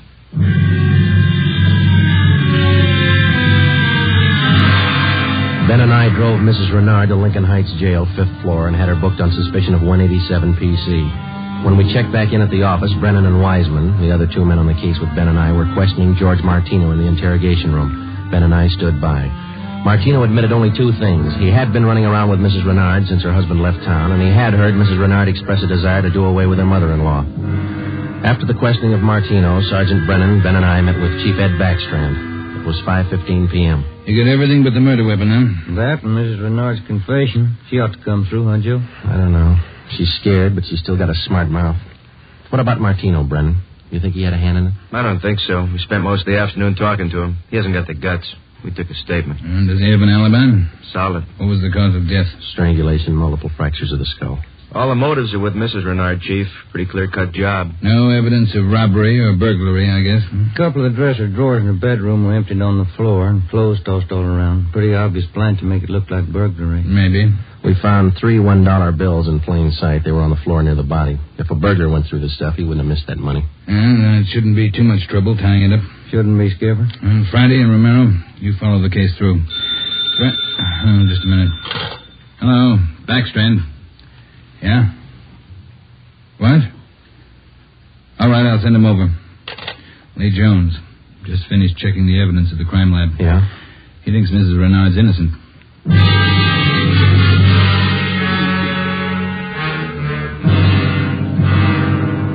There they are, fellas. Facts don't lie. But she had every reason in the world to kill old lady. In my book, she couldn't have killed her. All right, let's have it, Lee. How does the evidence add up? That's just it, Joe. It doesn't. Take a look. The dress Mrs. Renard was wearing when she found the body. That's it. Blood smears near the hem. 2 smears, that's all. Now, if she murdered her mother-in-law, there should be more blood on this dress, and it shouldn't be smeared. How do you mean? First of all, the manner in which the old lady was killed. Head was battered in. Must have bled profusely. No question about that. All right, go ahead. Whoever murdered the old lady must have stains all over their clothes. Here's the important part. Because of the nature of the wound, it would have stained in drops, not smears. Well, how can you tell the difference? Maybe these are drop stains on her desk. They're not. I checked them with a microscope. Only the higher ribs of the cloth are stained. The smears, nothing else. But a drop forms its own definite drop pattern and permeates the cloth, soaks in. No signs of that on her dress. Not a one. Now, here's the silk scarf the old lady was strangled with. Yeah? Here's what I found in the knot tied in the scarf. A blonde hair, wavy. Old lady had dark hair. So does Miss Renard. So does her boyfriend. That's what I mean. This blonde hair is one of 2 things that didn't belong at that murder scene. What else you got? This head. What is it, Lee? Small piece of plastic from a gun butt, I'd say. See here? Crisscross surface and a little smooth area here. Yeah? The killer could have hit the old lady with the butt of a gun. And a piece of the stock could have chipped off like this, huh? Miss Renard doesn't own a gun. Neither did her mother-in-law. Well, where does that leave us? I don't know, Joe. There's the stuff. You can't disregard it. Maybe you can explain it. Yeah. How?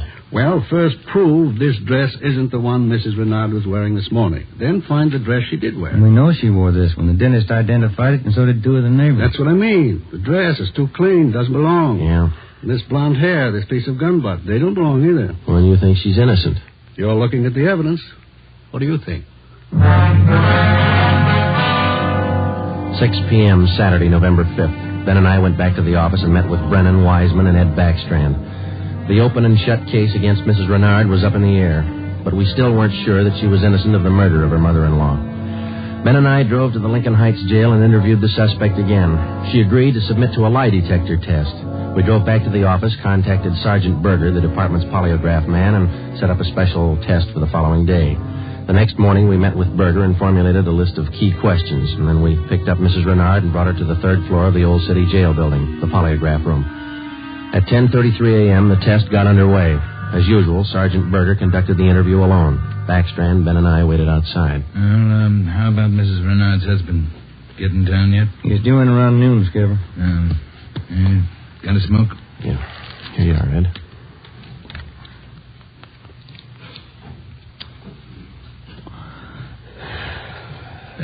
Thanks. What time is it now?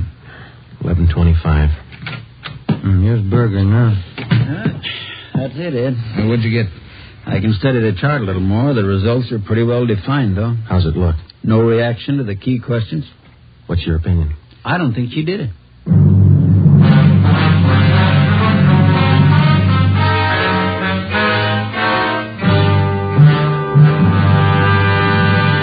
You are listening to Dragnet, authentic stories of your police force in action. And in leading magazines this week, you'll see this authentic story. Headline: Fatima's sensational growth sets a record for long cigarettes. Then you'll read the actual reasons smokers give for changing to Fatima. Fatima is different. It's mild and has a wonderful flavor. Fatima's best.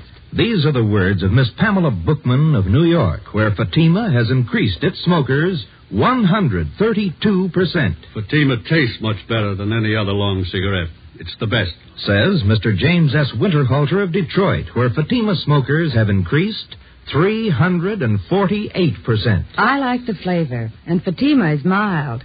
It's the best long cigarette. That's the statement of Mrs. Mary C. Werdeman of Los Angeles, where Fatima has increased its smokers 545%. Yes, more and more long cigarette smokers every day agree. A change to Fatima is a change to the best. Enjoy Fatima yourself. Best of long cigarettes.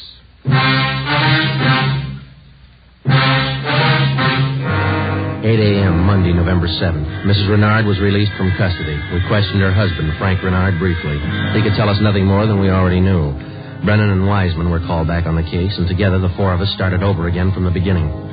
We had a dead body, 2 pieces of physical evidence to work with, no idea how to fit them together, and no suspects. We went back to the Chavez Road neighborhood where the murdered woman lived and started pushing doorbells. We canvassed the neighborhood for 3 days, and we uncovered one slim lead. He was selling magazines, officer. Went door to door, right up the street here. Young fellow. Could you describe the man for us, please? Nothing to talk about. Pasty face, pimply complexion, blonde hair. 5:30 p.m. Wednesday, November the 9th. Ben and I met with Brennan and Wiseman in Ed Backstrand's office to compare notes. Together, we had more than a dozen reports of the magazine salesman's presence in the neighborhood just prior to the murder of Mrs. Renard's mother-in-law. The various descriptions of the man which we obtained from the people in the neighborhood tallied closely. About 6 feet, 170 pounds, pimply complexion, blonde hair, fast talker. About 25 years old. As far as we know, Skipper, he was the only stranger in the neighborhood last Saturday morning. Only one that people remember, anyway. How close did you trace him to the Renard house? You got your list there, Brennan? Yeah. There you are. Thanks. Let's see. Well, he picked up his tracks down on Floresta Street, sold a couple of descriptions there, then he headed up Landers Avenue onto Chavez Road. Yeah. The Renards live at 2280 Chavez Road. That salesman talked to the woman at 2274 Chavez. That's 3 doors away from the Renards. When was he seen there? Let me see. Where is that, Brennan? Oh, on the 15-7 sheet, Joe. Didn't have enough room on the report. Oh, yeah. Here it is. Mrs. John Rico, 2274 Chavez. The guy was there about 11:45 Saturday morning. Well, that puts him in the running. First time he ever showed in that neighborhood? First time, Skipper. Fresh kid, not a very good salesman. Here's the name of the company he's working for, the Harrison News Distributors. You check with them? No, they're closed for the night. We'll call them the first thing tomorrow. Good. Here's something else for you. I had a call from Frank Renard this afternoon. What'd he have to say? Seems in the excitement just after the murder, Mrs. Renard overlooked a couple of things. What's that? Well, they're missing a yellow table model radio. It was in the bedroom where the old lady was killed. Well, that ties in with a robbery motive, huh? And they're missing a ring, too. Belonged to Mrs. Renard. Topaz ring. Supposed to be worth a little money. But she didn't notice it was gone until today. That's right. You got the serial number on the radio? Yeah, right here. Okay, let's see. Yeah, Brennan, here we are. Emerson model 511, 180,000, 277-609. A lot of small radios in town. There's only one with that serial number on it. Track it down. A complete description of the Topaz ring and the serial numbers and description of the yellow table model radio were sent to the pawn shop detail. The information was then placed on the stolen property list and relayed to every pawn shop operator in the city. The next morning, Ben and I interviewed the manager of the Harrison News Distributing Company. There, the suspect had given his name as Sam Bricker. We checked out his home address. Turned out to be a gas station in North Hollywood.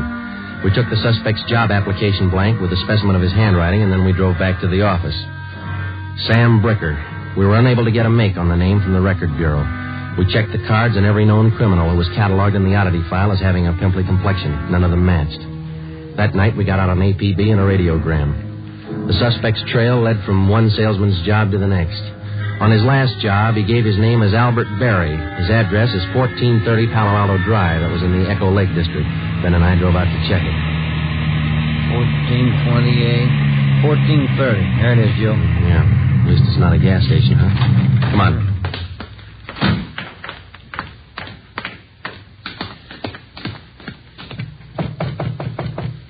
Tiresome, huh? Yeah, I could stand a change. Yes, what is it? We're looking for an Albert Berry, ma'am. Does he live here? Mr. Berry, I'm sorry. He and his wife moved 4 days ago.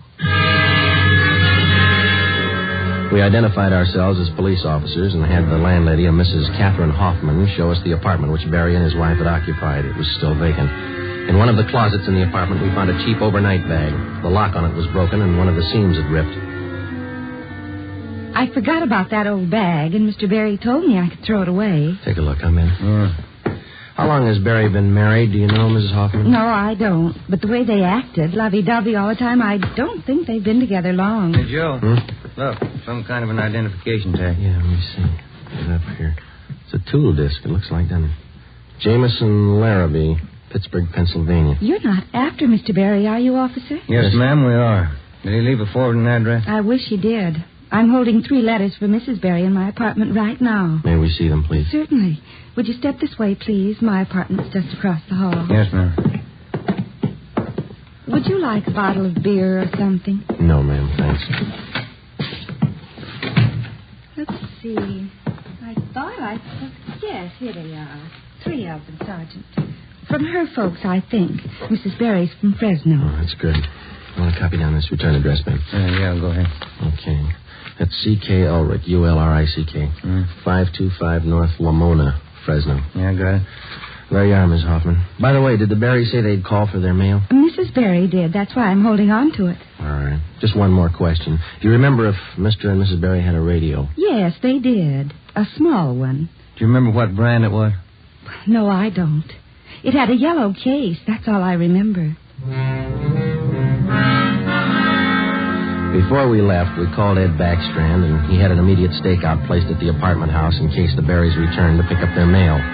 Ben and I went back to the office and placed a call to the Pittsburgh Police Department. We gave them the description and the number of the tool disc which we'd found in Barry's old suitcase. They said they'd check with the Jameson Larrabee Company in the morning, and then they'd call us back. That night, Ben and I drove to Fresno and checked in at the police station up there. 2 officers were assigned to stake out the Ulrich home. We interviewed Mr. Ulrich, who identified himself as Albert Barry's father-in-law. He told us his daughter had married the murder suspect 8 months before, and he gave us pictures of Barry taken at the wedding.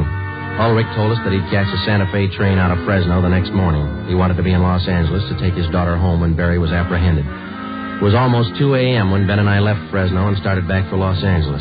We checked in at the office at 10 minutes past 8 the next morning. At 8:35, the call came through from the Pittsburgh Police Department. What did they say, Joe? It was a tool disc, all right. Jameson Larrabee Company, issued 18 months ago to one of their workers. They give a name? Albert Barry. 11 a.m. Monday, December the 5th. 1 month to the day since the 62-year-old woman had been beaten to death. The pictures of Barry and his wife, which had been taken at their wedding, were printed up in wholesale lots and distributed to all points. Mr. Ulrich, Barry's father-in-law, arrived in town and got himself a hotel room. We waited. There was no report from the stakeout at the apartment house. We checked back in at the office at 5 minutes to 1. I get it. Homicide, Friday. This is Mr. Ulrich, Sergeant. I just got a call from my wife in Fresno. I thought you'd want to know. What's that? The wife got a letter from Norma. They're living in South Pasadena, an apartment. You got the address there? Yes, sir. That's what the wife called about. It's 134 Norway Terrace. When was the letter mailed, do you know? Wife said it was postmarked December 3rd, day before yesterday. Get your coat on, Ulrich. We'll be right over. Ben and I picked up Mr. Ulrich at his hotel and drove to the South Pasadena address. Barry and his wife had the apartment on the top floor. Neither of them were at home. The landlord let us in with a pass key. In the bedroom, we found a small yellow radio. We checked the serial numbers. They matched. It was the same radio stolen from the Renard house. In the bedroom closet, we found 2 suitcases. We checked through them. Nothing in this one, Joe. Here we are. Look at these. What are they, Sergeant? A pair of plastic gun butts. Let's see, Joe. One of them's been chipped, see? Sergeant, somebody coming up the stairs. All right, let's get in the living room. Be quiet.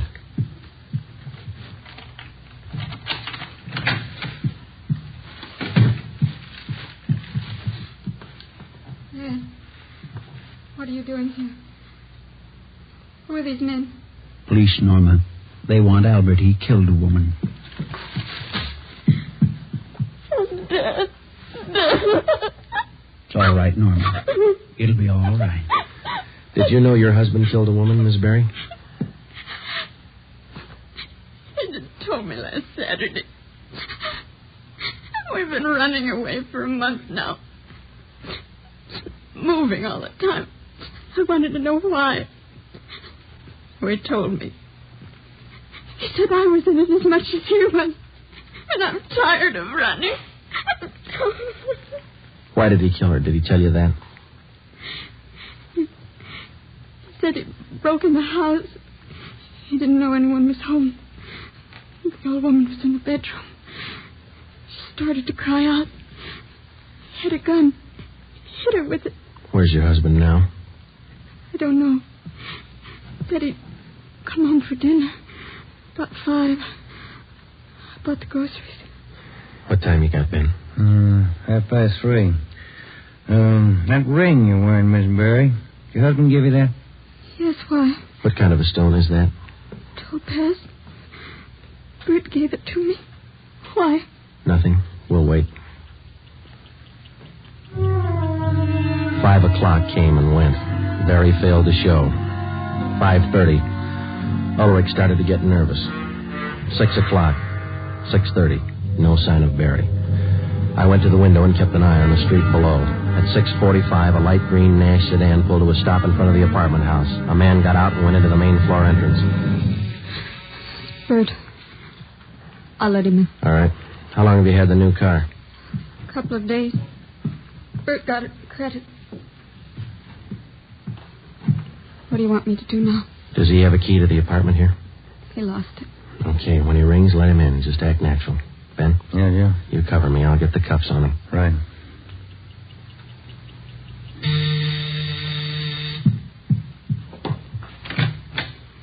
Hi, Bert. Look out, Joe! All right, drop it, Barry. Okay, Ben. Yeah, he's fast with a gun. Nice looking, isn't he, Sarge? You'd never think he'd kill anybody. Come on, let's take him in. I love him. I still love him. But you're a cop. You wouldn't understand. That's right. I wouldn't understand. I'm a cop.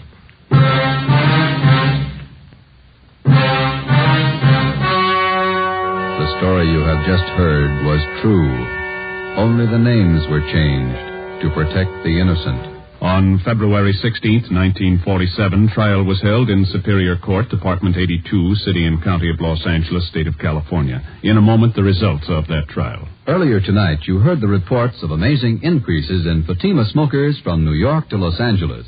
Yes, all over the country, Fatima is doubling and redoubling its sales. And here's reason 1. Fatima is the long cigarette that contains an essential ingredient of all the very popular cigarettes, Turkish tobacco. Reason 2. Fatima has a much different, much better flavor and aroma than any other long cigarette. Reason 3. To millions of smokers, the name Fatima has always stood for the best in cigarette quality. Smoke Fatima, the best of all long cigarettes.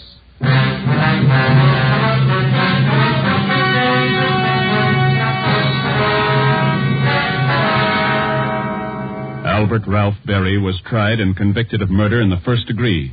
His wife, Norma Berry, was found innocent of the charge that she harbored a criminal. She was returned home with her father. Berry was executed in the lethal gas chamber at the state penitentiary. You have just heard Dragnet, a new series of authentic cases from official files. Technical advice for Dragnet comes from the Office of Acting Chief of Police W.A. Wharton, Los Angeles Police Department. Tonight's program is dedicated to Private Hubert W. Estes of the District of Columbia Metropolitan Police Department, who on the night of May 16th, 1947, gave his life so that yours might be more secure.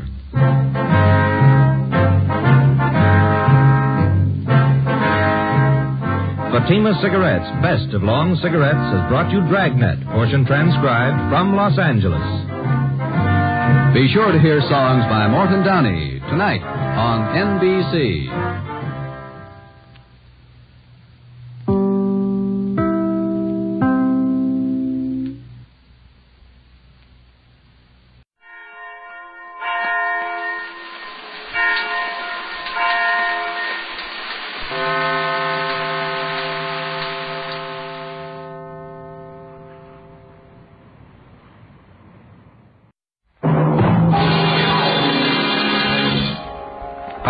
Novak.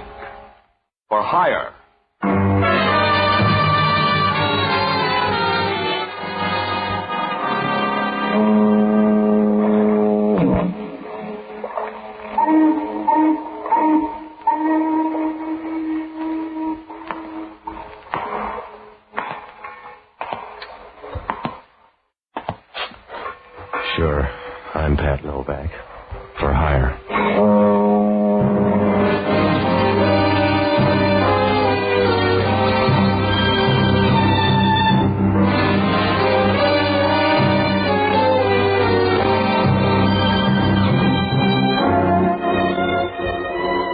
That's what the sign out in front of my office says.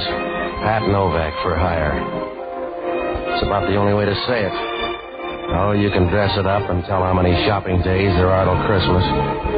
But if you got yourself in the market, you can't waste time talking. You gotta be as brief as a pauper's will. Because down on the waterfront in San Francisco, everybody wants a piece of the cake. And the only easy buck is the one you just spent. Oh, it's a good life. If you work real hard and study a little on the side, you got a trade by the time you get to prison. I rent boats and do a few other odd jobs you can't afford to pick it on. It works out all right if you put your tongue in hock. Because down here, you shouldn't talk. It's like installing a set of drums in a belfry. You make some noise, but it's never the right kind. I found that out a few days ago. Must have been Tuesday or Wednesday night anyway. I was sitting in the office reading Time magazine when the door opened. I looked up and had to keep right on going because the guy was so tall he'd have to bend over to see through a transom. And he had a voice deep enough to red out as a bassoon. Good evening, Mr. Novak. I'll take your word for it. You have a small office. I'm small time. What's on your mind? My name is Lahey. I want to hire you. Yeah. Sit down. Are you cold? Yeah? That overcoat around your neck. You're either cold or a priest. Oh. I'm a priest, Mr. Novak. I'm sorry, Father. You got a slow brogue. What do you need? A few hours of your time. I want you to help a man escape from prison. Uh-huh. Father, you'll never get along with the bishop. Mr. Novak, in a curious way, this is an errand of mercy. Well, this isn't my year for mercy. I'm sorry, Father. Maybe you don't like to hear it that way, but if I got the right fee, it wouldn't be mercy anymore. When I say it's an errand of mercy, that's what it is. Sometime tonight, a man is going to break out of Alcatraz. If he's allowed to get into town, he may kill somebody. You want me to stop him? That's right. And if he doesn't kill anybody, he can still be shot down by the police. Well, that's the percentage, Father. If he comes off that rock, he knows that. Stop worrying about him. If you could bring him to me, I know I can talk him into going back. Tell headquarters they'll do the same thing. If I did that, I'd break a promise. This is the only thing I can do. Will you help me? Yeah, I suppose. How do I pick him up? Tread water in the bay till he comes by? He's due in at Pier 19 sometime tonight. When he comes ashore, bring him to me. I'll be waiting at the ferry building. Yeah, well, suppose he doesn't want to come. Suppose he wants to party. How am I going to get him there? I don't ask you how to say the beads. If you're any good, you'll get him there. But you don't want him in sections. I want him all at once, Mr. Novak. I wouldn't ask you this if it weren't important. But I gotta help him. He's one of my boys. Yeah, sure. What's his name? Joe Feldman. Feldman? Yeah. If I don't worry about the spelling, you don't have to either. He's one of my boys. Slow down. Nobody's pushing you, Father. I don't know when he's due, but I'll be at the ferry building from 8 o'clock on. Yeah. I only got one worry. Huh? Is there really a guy named Father Lahey? I suppose you'll have to take a chance on that. Yeah, well, it's a big chance. You come in here with a story anybody can see through like a screen door, and I'm supposed to buy it. You could dig up a collar. What happens if you're a fake? Just try to guess right. Suppose I don't. Then you're in the same spot Pontius Pilate was. Good night, Mr. Novak.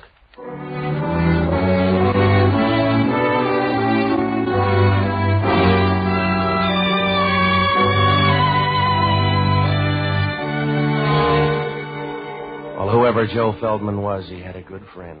Because when Father Lahey walked out of there, I knew he was all right. You could tell without even testing him. The way when you pick up a pool cue, you know right away whether it's any good or not. He stood at the door for a minute, and then he walked out. And you got a funny feeling that he didn't walk into the night, that he was big enough to wrap it around his shoulders and take it with him. I got a last look at him as he turned the corner under a street lamp. He looked even taller now, and you knew if somebody stood him in an oil field, you couldn't tell him from the rest of the derricks. Well, I made a couple of phone calls, and then I closed shop and went down to the end of Pier 19 to wait. The bay looked as dark as a bruised crow. The fog was beginning to drift in over near the piers. By 9 o'clock, you couldn't see a thing. You felt like a guy trying to shave in a bathroom full of steam. I was about 30 feet from the end of the pier when a small boat pulled in and let somebody out. I was sure it was my boy, so I moved behind a shed and waited. The boat pulled away, and the guy started down the dock. I waited until he moved past me. Oh, sorry. You ought to be glad. How's the rock? Huh? You lonely, mister? What do you care? If you ever buy a beer and talk to the bartender, I'm busy. All right, you're tough, Feldman. Let's go now. You got dates for us? You're going to see Father Lahey. Come on. Oh, you doubling for Gabriel? Leave me alone, mister. I don't want to go. Now, look, Junior, if we draw straws, you're going to get the short one. Oh. There's supposed to be a gun in your pocket? Well, you get a chance to find out. That's what I'm going to do, because I have one, too. If it starts to hit your stomach, back down. Now, where's yours, Mr. Timid? It's a bad night for bluffing, so goodbye. Yeah, come here. Go easy, fella. It's a big one. Oh, you can let go easy then. Come on, drop it. Drop it in the water. Let go. Now, you want to start again? No. All right, I'll see you, man, Lahey. I got to make a stop first. Make it after. It'll take 5 minutes. Look, mister, if you want to do it the easy way, let me make the stop. You go with me. All right, 5 minutes, and then you see Father Lahey. Suit yourself. I doubt if I'll make heaven, but if you want to run interference, it's all right with me. If you need the credits, you need the credits.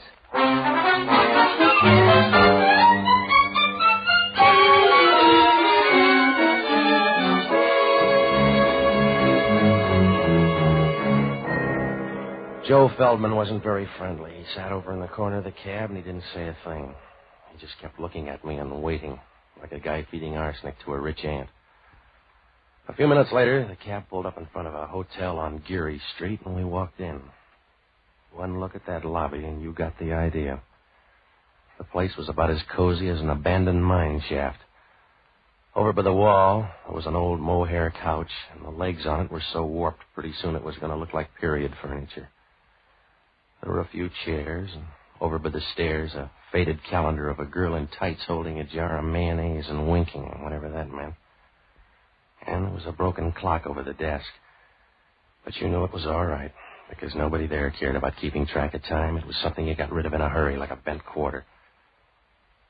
When we went up to the second floor, we walked down a long hall that smelled like an anteroom to a sewer. When Feldman knocked on the door, she opened it right away. The room was full of taboo. She stood leaning there for a minute, a sort of a girl who moves when she stands still. She had blonde hair. She was kind of pretty, except you could see somebody had used her badly, like a dictionary in a stupid family. Feldman seemed to know her. Hello, Ann. Well, the harvest hands arrive all at once. Yeah. It's good for the crops, but tough on a woman. Come in. Who's your friend? A missionary, I guess. He grabbed me down by the docks. Does he talk or just stand there looking healthy? He growls a little. Do you really growl? Come on, hurry up, lady. Your friend's got a date. I'll bet you bite instead. Don't worry about him. He can go over in a corner and play fifth wheel. Now, look, he's got 5 minutes. Use him quick. Yes? I came up with a message, Ann. The time's been changed. Stay around till 10 o'clock. All right. That all? Yeah, that's all. You want the other 4 minutes? Let's go. All right. Open the door. Yeah.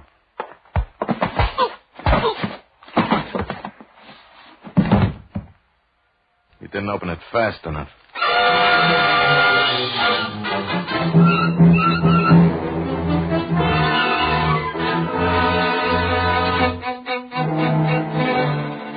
When Feldman hit me, I wobbled for a minute and went down like the price of winter wheat. If Father Lahey had any loose prayers lying around, now was the time to crate them up and ship them over, because I wasn't going to stay awake long enough to test the varnish. I rolled on the floor a couple of times, and then I took a rain check on the next couple of hours. When I woke up, it was like buying a new Nash and then finding out you can't drive. Joe Feldman was lying next to me with his throat cut like a pound of rib roast. His head was over to one side, and his body was twisted over the other way as if he couldn't make up his mind which direction to die in. I got up and rolled him on his back. He was grinning like a Pullman porter at the end of the line, and his mouth was half open as if he expected you to drop in a suggestion on your way by. I noticed right then how thin and small he was, about as fat as a shadow and tall enough to scrape his head on a lampshade. Well, there wasn't anything I could do but wish him luck. So I called the check stand at the ferry building and had them page Father Lahey. About 2 minutes later, he answered. Hello, Father Lahey. This is Novak, Father. Yes? Call in the outfield. Your boy's dead. I see. What happened?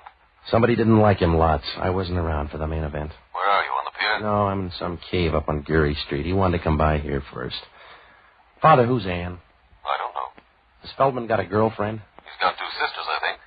One of them's named Ann. A tall blonde with lots of speed? That's your definition, but it'll probably do. She was around for a while, in case you ever want to check. What are you going to do? Get on the back stairs and pretend I never heard of Joe Feldman. I'm sorry, Mr. Novak. I'm sorry it worked out that way. So am I, Father. If you liked him, I'm sorry. He may have been a nice little guy. Huh? Oh, I could do without him, but if you like it, I'll say he was a good little guy. How little? I don't know. We could start a picket fence with him. Why? Because you've got the wrong man, Mr. Novak. Huh? If he's under 6 feet, you've got the wrong man. Whoever you've got up there isn't Joe Feldman. Well, he's happy about it now, Father. Whoever he is, I'm sorry. It's the percentage. Why the percentage? If it isn't Joe Feldman, why? That's the waterfront, Father. If your name's Joe Nobody, you still can't do better than 8 to 5.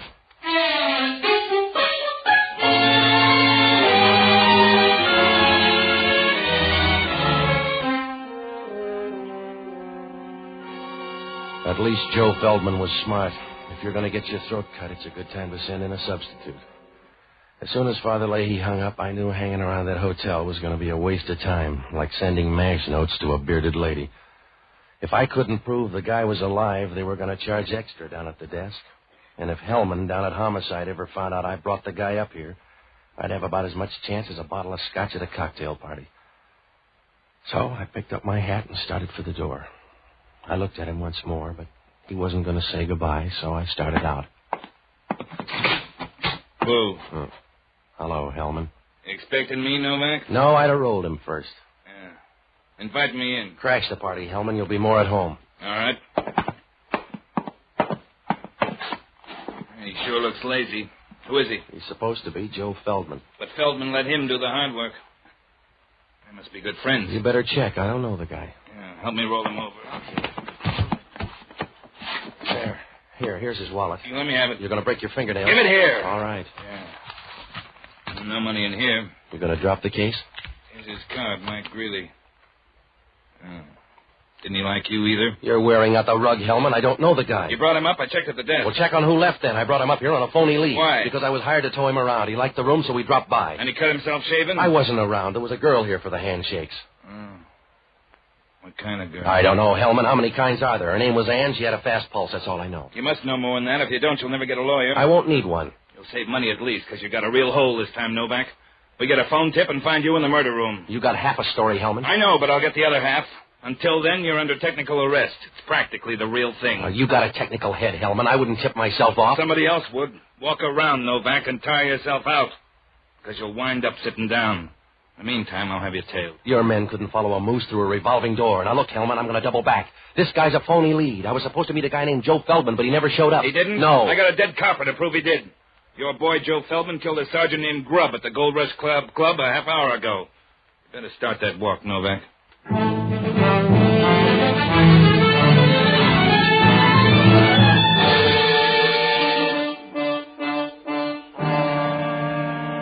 Well, there are two kind of raps you can't ever beat. Cheating a woman with kids and killing a copper. So I knew Joe Feldman could put in for reservations right away. And I knew Hellman would stay with him like a February cold. He'd stay with the whole thing, and I'd have a real tough time explaining. I couldn't explain it to myself. What about the message up in that room? Why did the little guy tell Ann to stay until 10 o'clock? Why did he get off at Pier 19 instead of Joe Feldman? Once he got there, what was Feldman doing at the Gold Rush Club, and why did they spot him so fast? Well, it pointed to one thing, a police tip-off, but that's as far as I could go. On the way down, I stopped at the desk, and I asked the clerk to see the register. He pushed it over toward me. It was a dirty brown thing that looked like an old tortilla somebody had left behind. It didn't do any good. The registration was a phony. Well, I had to do something in a hurry, so I looked up the only honest guy I know, an ex-doctor and a boozer by the name of Jocko Madigan. He's a good man, and he used to be a smart one, too. And still he started chasing a jigger of beer with a glass of whiskey. I finally found him in the Pied Piper room arguing with somebody about the words to Annie Laurie. Ah, Patsy. A drink for Mr. Novak. Something cheap but impressive. Oh, stop it, will you, Jocko? Are you going to be drunk all your life? Yes, it's only a matter of willpower, Patsy. I'm probably the only man in the world who intends to carry a hangover into eternity. Well, stop long enough to give me a hand, will you? I'm in trouble. Of course you're in trouble. You'll always be in trouble because you can't recognize it, Patsy. You're fuzzy, Jocko. You have the social outlook of a bull with a hot foot, and there's no hope for you because if from time to time a moral feeling does sweep over you, you mistake it for influenza and go to bed. All right. Oh, you try hard enough. You go through the motions, Patsy, but you never get anywhere. You go stumbling through life doing a tight wire act on a rubber band. You're always in the middle. Will you listen to me? It's because there's no variety in your life. You won't allow it. You're a broken-down banjo, not a very good instrument to begin with. And to make matters worse, you allow everybody to come along and pluck the same string. All right. Are you all through now, Jocko? Yes, you sound angry. I think you have a bad disposition, too. What kind of trouble? Well, I tried to help some guy out of prison tonight. You got drunk and thought you were the parole board? No, I did it for a good guy, a priest named Lahey. Yes? The guy was already out, and Father Lahey was trying to hurt him back without getting shot. But this guy Feldman didn't want to play. Another drink will clear this up for me? I picked up the wrong guy. I took him to a Geary Street hotel. I napped a while, and they cut him up like a piece of parsley. Sounds like a gruesome hotel. The dead guy's name is Mike Greeley. I don't even know who he is. Well, this is no time to start building a friendship anyway. Who is in the room? Some girl. She may be Feldman's sister. Would she kill a man? Well, if she did, he'd be crushed to death. No, I'm sure somebody else came in that room. You better talk to Feldman. Well, he's a hard man to reach. A sergeant almost made it tonight. Feldman shot his way out of the Gold Rush Club. That's one way to get out of a nightclub. Well, Hellman steamed up, so you got to help me, Jocko. You'd better look up Father Lahey. You'll probably be electrocuted, and if you are, he may have some drag. I want you to go down to the Chronicle morgue and pull the clips on Joe Feldman, will you? Get everything you can, and then hit the horse parlors. Find out what they know about him, huh? Maybe he's a heavy drinker. I'll check the bar. Jocko, wake up and get on there. If I don't pace Hellman on this thing, I'll be a dead pigeon. What am I supposed to do? I don't know. You might start cooing. Good night, lover.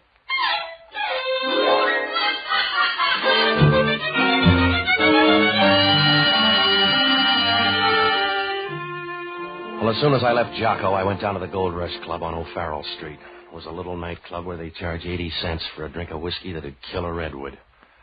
The floor show was just as bad, and the headliner was an Oriental dancer whose only talent was a zipper. I sat at the bar, and I tried to pry some talk loose, but they liked the boss. I finally got a hold of a fat waitress who should have been wearing a harness instead of slacks. She told me a little. The owner was a guy named Charlie Giffen. He used to make book with Joe Feldman. She told me that Joe's sister worked at the Gold Rush Club for a while, but she got sick a few months ago and quit. I asked the girl if tonight's shooting was a police plant. She didn't know, but she said that Feldman had been in to see Giffen tonight, and on his way out he ran into trouble.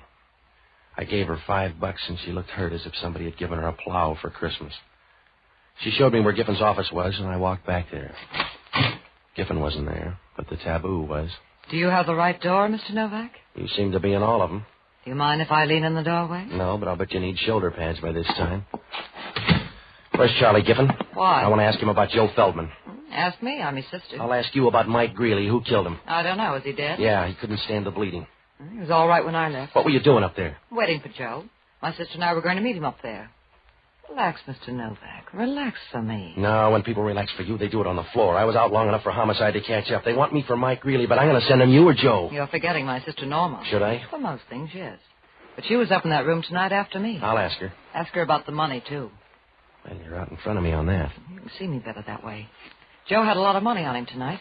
With the police out, he wouldn't carry it with him. By now the money's gone, so's Norma. Oh. Do you know where it is? No. Well, you growl and you bite and you lie. You must have a full day. Sit down, relax. I want to see Giffen. He won't be back tonight. Now lean back. That's it, Patsy. You really want that money? I can split a motive. Can you split it 90-10? If you can't, you better get your breath back. I won't need it. I don't want to talk anymore. Come here and make me stop. Over close. If I get any closer, I'll be on the other side of you. Yes. Patsy, you ought to get time and a half, darling. Hello, Anne. Thought you were coming in to curl up with a good book. Mr. Novak came by full of questions. This is Charlie Giffen, Patsy. I got some questions for you, too, Giffen. Well, ask him down the bore of this gun. Over by the desk, Novak. Did you lose that knife, Giffen? By the desk. That's it. Where's the money, Novak? I gave her the last report. Where's the money? Joe gave it to somebody? Try the Red Cross, mister. You got a tender face, Novak. Now get out of this club before I slap on a cover charge.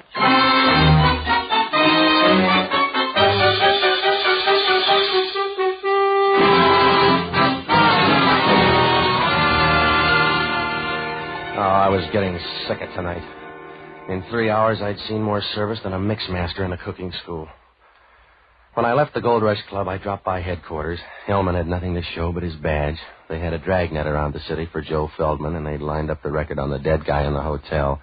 He'd been a friend of Joe's before his trip to Alcatraz. There wasn't much I could do. If Homicide couldn't find Joe, I couldn't find him.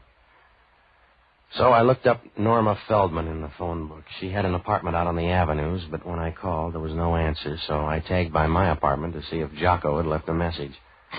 When I opened the door, Norma was there, and she had a gun to keep her company. Come in, Mr. Novak. Yeah. I came up here to kill you. Well, if you're Norma, the rest of the family's ahead of you. What's happened to my brother? I don't know. Please, what's happened to him, Mr. Novak? Well, if he killed a cop, he's hiding out. I know he didn't mean to do that, Mr. Novak. Joe's not that way. Somebody told the police he was going to be there.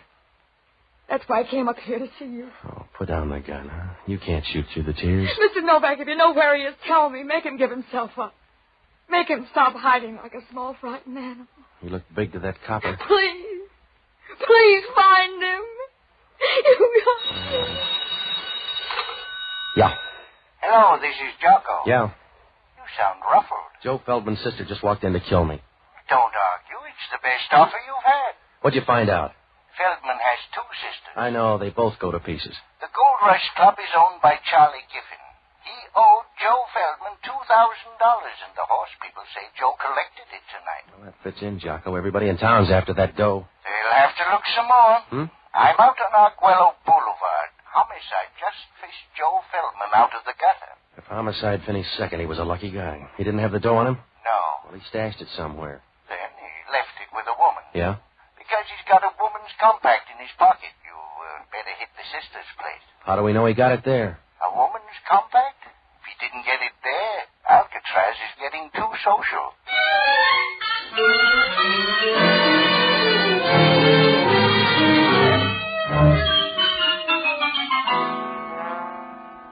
Well, the minute Jocko hung up, things began to fall into place. But I knew the last piece was going to pinch somebody hard. If the Feldman blood was going to turn bad, Father Lahey was a good man to send in, so I called him. He was out, but I left word for him to get out to Norma Feldman's apartment. Norma and I left, and on the way, we picked up Hellman. When we got out to her place and started up the stairs, we could hear people moving above. There was no point in trying to keep quiet, because Hellman was creeping up the stairs like a stallion with a broken leg. Yeah, if you got a bomb, touch it off, too, huh? Well, open it, Hellman. Hello, Novak. Did you find the dough, Giffen? You mean my stolen dough? Yeah. Come on, Ann. No, you and Ann better wait. This is Hellman from Homicide. We're leaving. You better move, Novak. Not until you settle a murder rap. Can you pay it off that fast? I can do it on the way to the door. Oh, wait a minute. Point the gun at Hellman. He's official. I can tag you both, so move away, you two, Norma. Ann and I are leaving. Look, Giffen, Homicide gobbles up nightclub big shots like you. You're nothing to me, Copper. Move away. You got the hammer. Use it and come on through. All right, I will, Copper. Yeah, you need a refill, Giffen. That's right, darling. Hand him your gun. Ann, you couldn't have done that. You couldn't have taken him out. All right, so they fell out. You better take him for murder, Hellman. You little bum. That leaves you all the money. I can spend it, darling. Well, you better do it fast, then. Grab him, Hellman. Yeah, I got it. You can book him for both murders. My Greeley and my brother. I'll testify and I'll ride there in a cab on your dough, Giffen. Yeah. Are you going to pose or take me, Hellman? If you're anxious. Sorry about you, Norma. You get nothing out of this, but that's better than I got. Goodbye, Ann. Lots of luck. Thank you, darling. You know what kind. I hope you rot. Come on, Hellman. I'm ashamed of you, Ann. Leave me alone, Norma. I'm ashamed of you, Ann. What you did to Joe, I'm ashamed of you. Leave me alone, Norma. I'm sick, you know that. I didn't know how it was going to work out. Oh, Joe was trying to help you when you got greedy. He was trying to help you. That's the only reason he came out. You let this happen. I told you I didn't know how it was going to end. I thought they'd get him and take him back again. There's no good in you, Ann. They couldn't find good in you anywhere. You let that happen to Joe. You stood by and watched him walk into something like that. All right, I stood by. What can we do about it now except weep, and that won't help him. But hating you will. That'll help Joe a little. I'm here at least to hate you for the short time left. Please, Norma. Giffen told you to spend it fast. Well, you better spend it fast. Ask them at the hospital if that isn't so. What do you mean? Ask them out there what you've got. They told me. You ask them what you've got. Ask them what's tearing you to pieces. Ask them, they'll tell you. They'll tell you you've got cancer. Norma, please. They'll tell you cancer. Ask them, they'll tell you you're full of it. Now spend your money. Spend your money and see that it lasts as long as you do.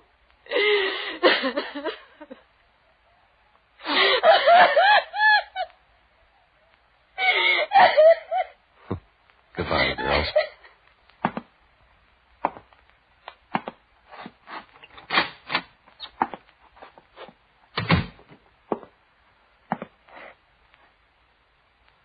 Hello, Mr. Novak.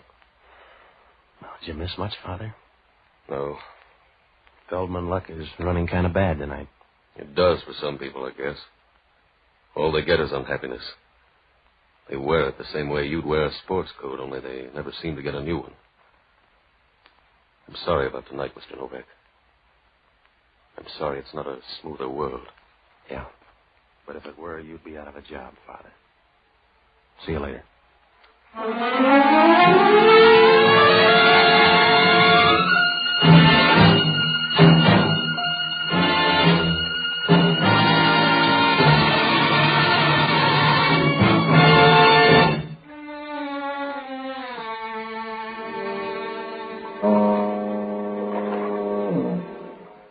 If you get a bad first break, you never run the table. That's what happened to Joe Feldman. Charlie Giffen owed him dough and wouldn't pay up. But Joe didn't care until Norma showed up and told him how sick Ann was, so he decided to collect from Giffen and divide the dough between the girls. Father Lahey couldn't stop him. All he could do was try and make it work out.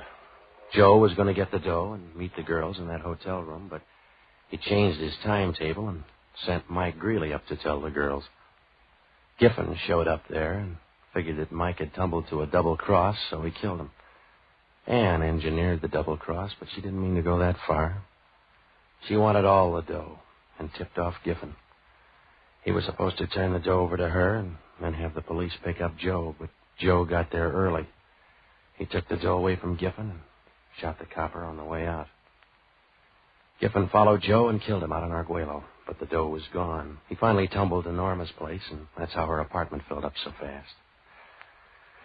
Well, Hellman asked only one question. What did I get out of all this? Nothing. Father Lahey offered me $50, but I didn't want it. Jocko was with me, and he offered to give it to charity. I guess he did, because where Jocko spent it, the drinks aren't worth money.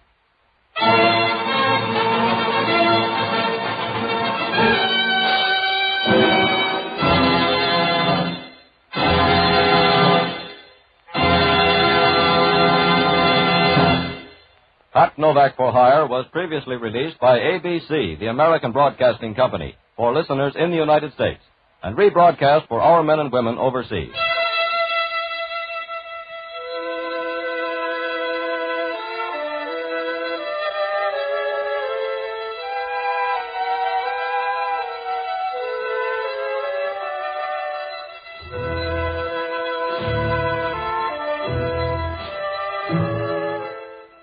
This is the United States Armed Forces Radio Service, the voice of information and education.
Ladies and gentlemen, the story you're about to hear is true. Only the names have been changed to protect the innocent. Fatima Cigarettes, best of long cigarettes, brings you Dragnet.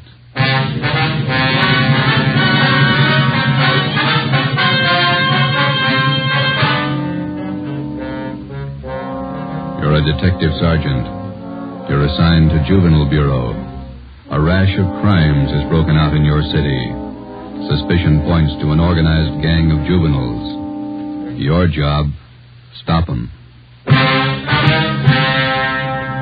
If you want a long cigarette, smoke the best of long cigarettes. Smoke Fatima. It's the long cigarette that contains an essential ingredient of all the very popular cigarettes, Turkish tobacco. That's why you see the Turkish symbols on the attractive gold and yellow Fatima package. That's why Fatima has a much different, much better flavor and aroma than any other long cigarette. That's why Fatima doubles and redoubles its smokers. Yes, if you want a long cigarette, smoke the best of long cigarettes. Smoke Fatima. Dragnet, the documented drama of an actual crime. For the next 30 minutes, in cooperation with the Los Angeles Police Department, you will travel step by step on the side of the law through an actual case from official police files. From beginning to end, from crime to punishment, Dragnet is the story of your police force in action. It was Sunday, March 27th. It was windy in Los Angeles. We were working a night watch out of Georgia Street Juvenile Bureau. My partner's Ben Romero. The boss is Ed Backstrand, chief of detectives. My name's Friday. I was on the way up from the Juvenile Bureau, and it was 11:25 p.m. when I got to the receiving hospital, room 5, the treatment room. Everything happens on Sunday nights, huh, Joe? Yeah. How's the kid making out, Doc? One arm is cut up badly. Nothing fatal, though. How'd it happen? That's what I'd like to find out. Can I talk to him? If you want. Don't press him, though. He's had a bad shock. All right.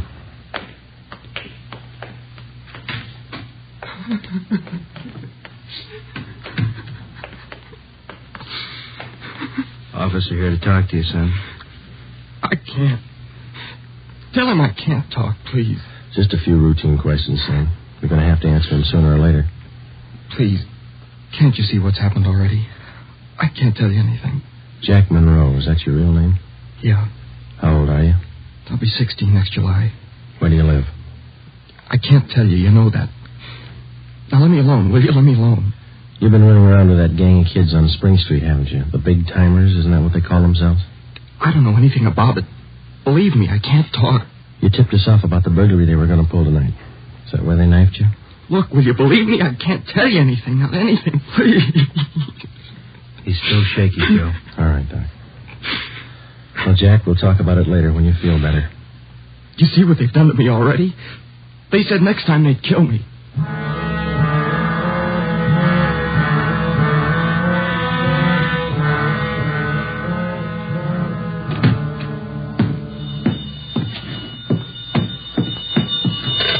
Juvenile Bureau, Friday.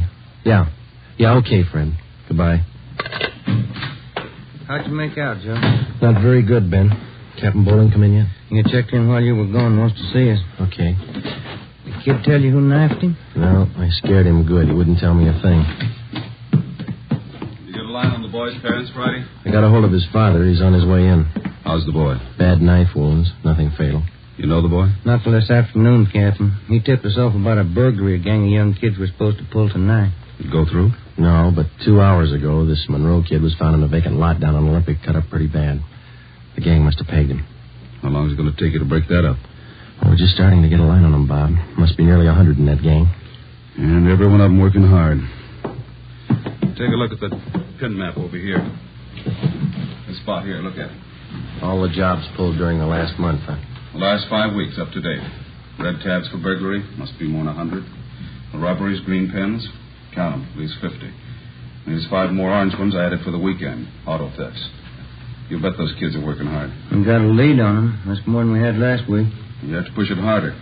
Here's the big reason. This line of pins, brown and black. Purse snatchings. Purse snatching and rape, 26 of them in the past 5 weeks. They're pretty well concentrated in one area here. That's right. Now, what's the lead you're working on? Right there on the pin map, Captain. Huh? Well, these 2 blocks here, Bob, where Franco Alley intersects Spring Street. Well, what about it? Well, it's the only clear area for a dozen blocks around. There's not a colored pin on it, you see? Yeah. Now, all the rest of the pins, the robberies, burglaries, attacks, they all seem to branch out from this same spot right here in definite patterns. Franco Alley and Spring Street. You figure that's the focal point for the gang? Well, it's got all the marks. For instance? Well, we've been checking that neighborhood for a week. We got it narrowed down to one place. Right on the corner of Franco and Spring. What is it? It's a soda fountain. Pretty typical. Only it stays open all night, and it gets a pretty good play from kids. A regular hangout, Captain. Pretty tough youngsters. None of them over 18. Who runs the place? Guy named Eddie Ramsey, small-time con man. Had a run-in with him when we worked bunco detail. I remember the name. Smart mouth. Tried to give us trouble when we talked to some kids in there last night.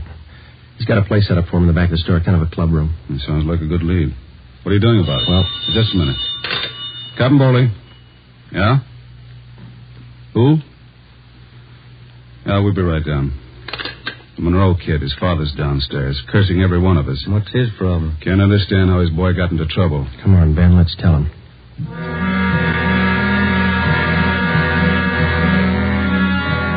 What kind of a city do we have when we can't allow our children out on the street without being stabbed or shot?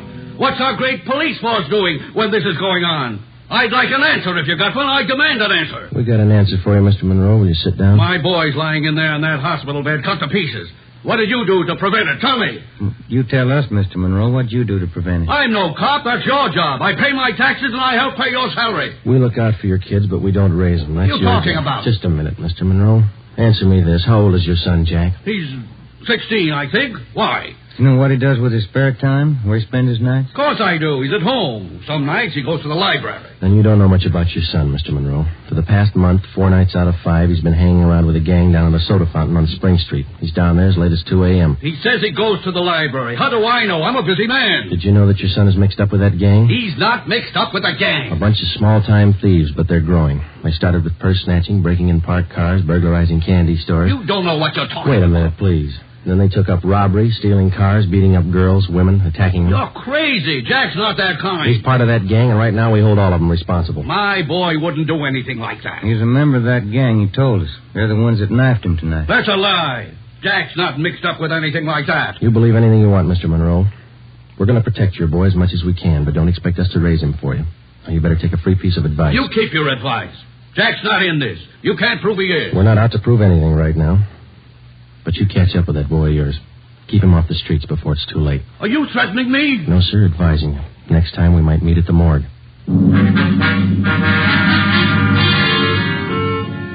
1 a.m. Monday, March 28th. A detail of 50 officers from Juvenile Bureau and Metropolitan Division were deployed for 16 blocks along Figueroa Street. At 5 minutes past 1, they started to move south over an appointed area. In the space of half an hour, 18 young kids, none of them over 17 years old, were picked up off the streets and brought to the second floor at 1335 Georgia Street, the Juvenile Bureau. 4 of the youngsters were girls. At 1:45 a.m., Ben and I checked the soda fountain on the corner of Franco Alley and Spring Street.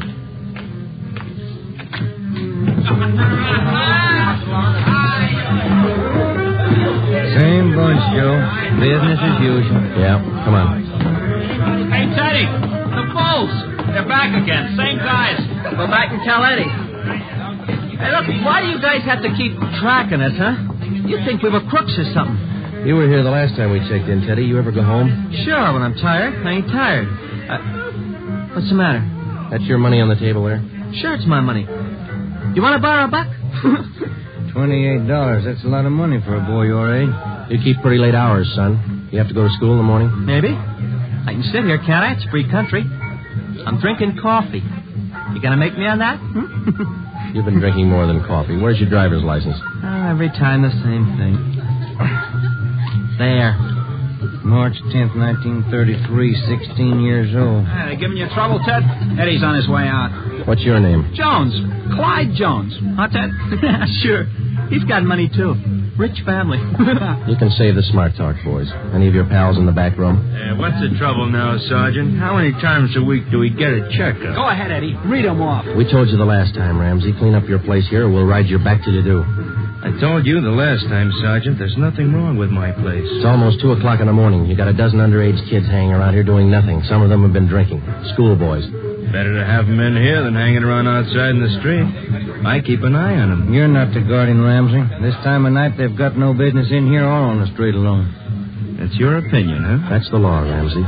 Either you shut down that back room and keep these kids out of here late at night, or we'll go after your license.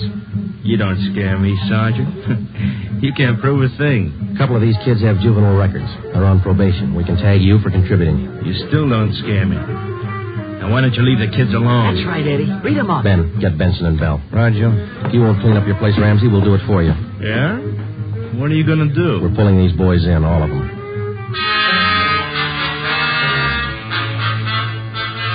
2:25 a.m. Monday, March 28th. The Dragnet operation had netted 30 juveniles, 26 boys, 4 girls. 24 of the children were between the ages of 16 and 17. They were lodged in the assembly room at the Georgia Street Juvenile Bureau. The other half dozen were 13 and 15-year-olds. They were taken to the juvenile hall at 1369 Henry Street.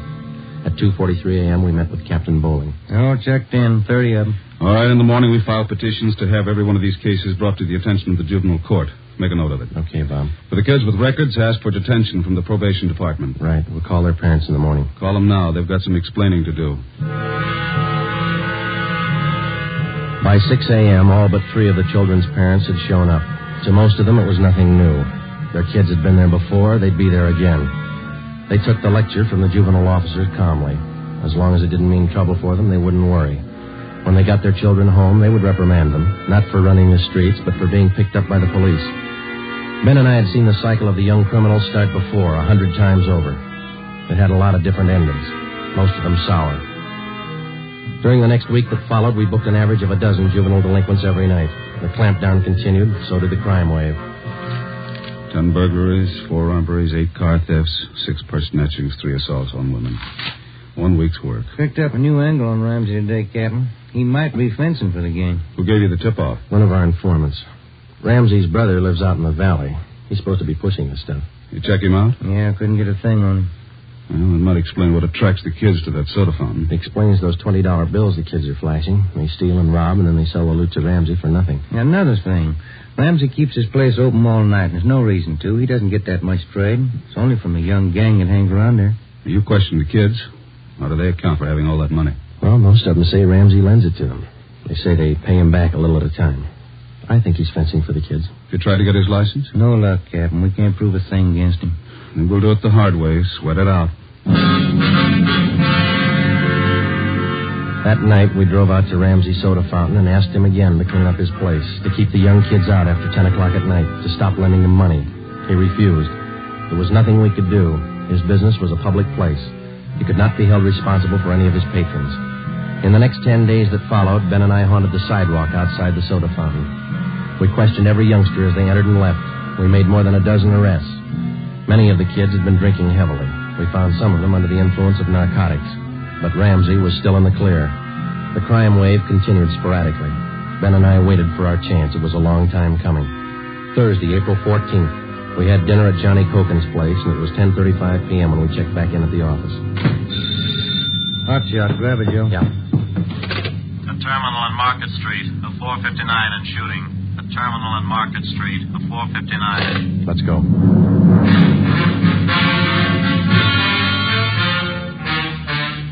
He was approximately 5 feet 4 inches tall, 125 pounds, brown hair, brown eyes, slight build, fair complexion. He was wearing blue jeans and a corduroy jacket. We found him between a row of packing cases at the rear of the warehouse at Terminal and Market Streets. There was a single bullet hole in his forehead just above the left eye. There was a .38 revolver near his right hand. The watchman told us how it happened. He broke in the back of the warehouse, Sergeant. He wanted to shoot it out with me. Here's his ID card. Fell out of his pocket. Teddy Cameron, age 15. Dear God. A kid. I didn't know, Sergeant. He didn't either. He thought he was grown up.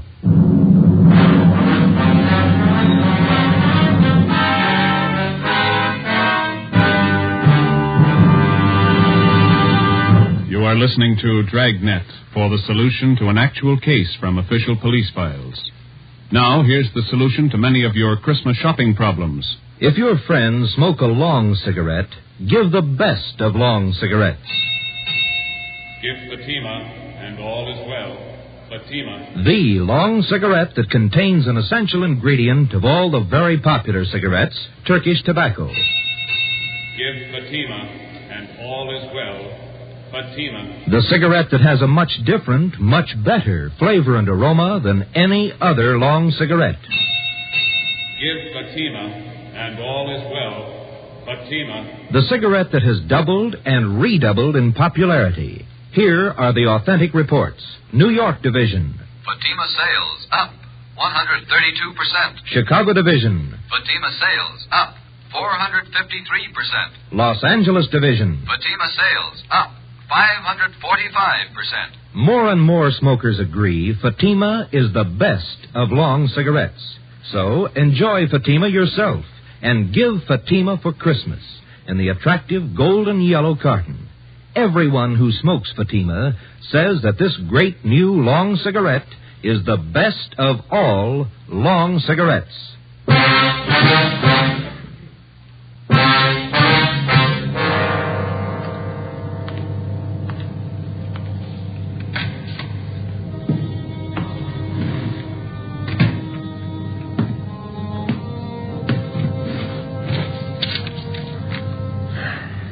Los Angeles Police Department, Form 311, dead body report. Type, gunshot. DR number 437695. Victim, Theodore Cameron. Residence address, 960 Charter Street. Date and time of death, Thursday, April 14th, 10:35 p.m. Place, Terminal and Market Streets, South State Warehouse.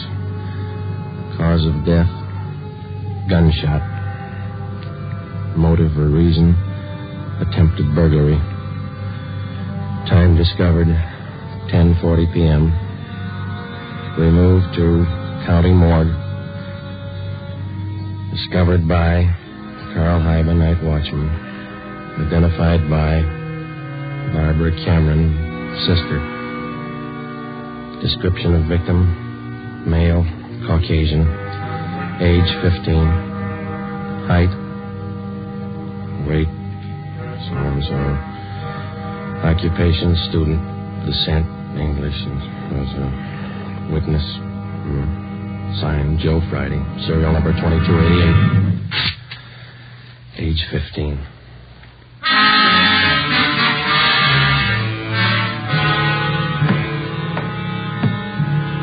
Ready, Joe? The Cameron boy's sister. She's waiting in the next room. Yeah, let's go. She taking it hard? Yeah. Morning, Miss Cameron. Good morning. We won't keep you long. Just a few routine questions. Yes, all right. Miss Cameron, how many are there in your family? There were three of us. Teddy, Mike, and me.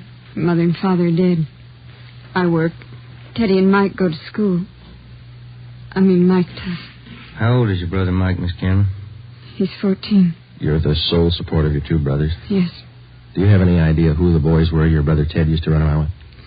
I don't know them by name. I remember seeing a couple of them once or twice. Mike would know, I think.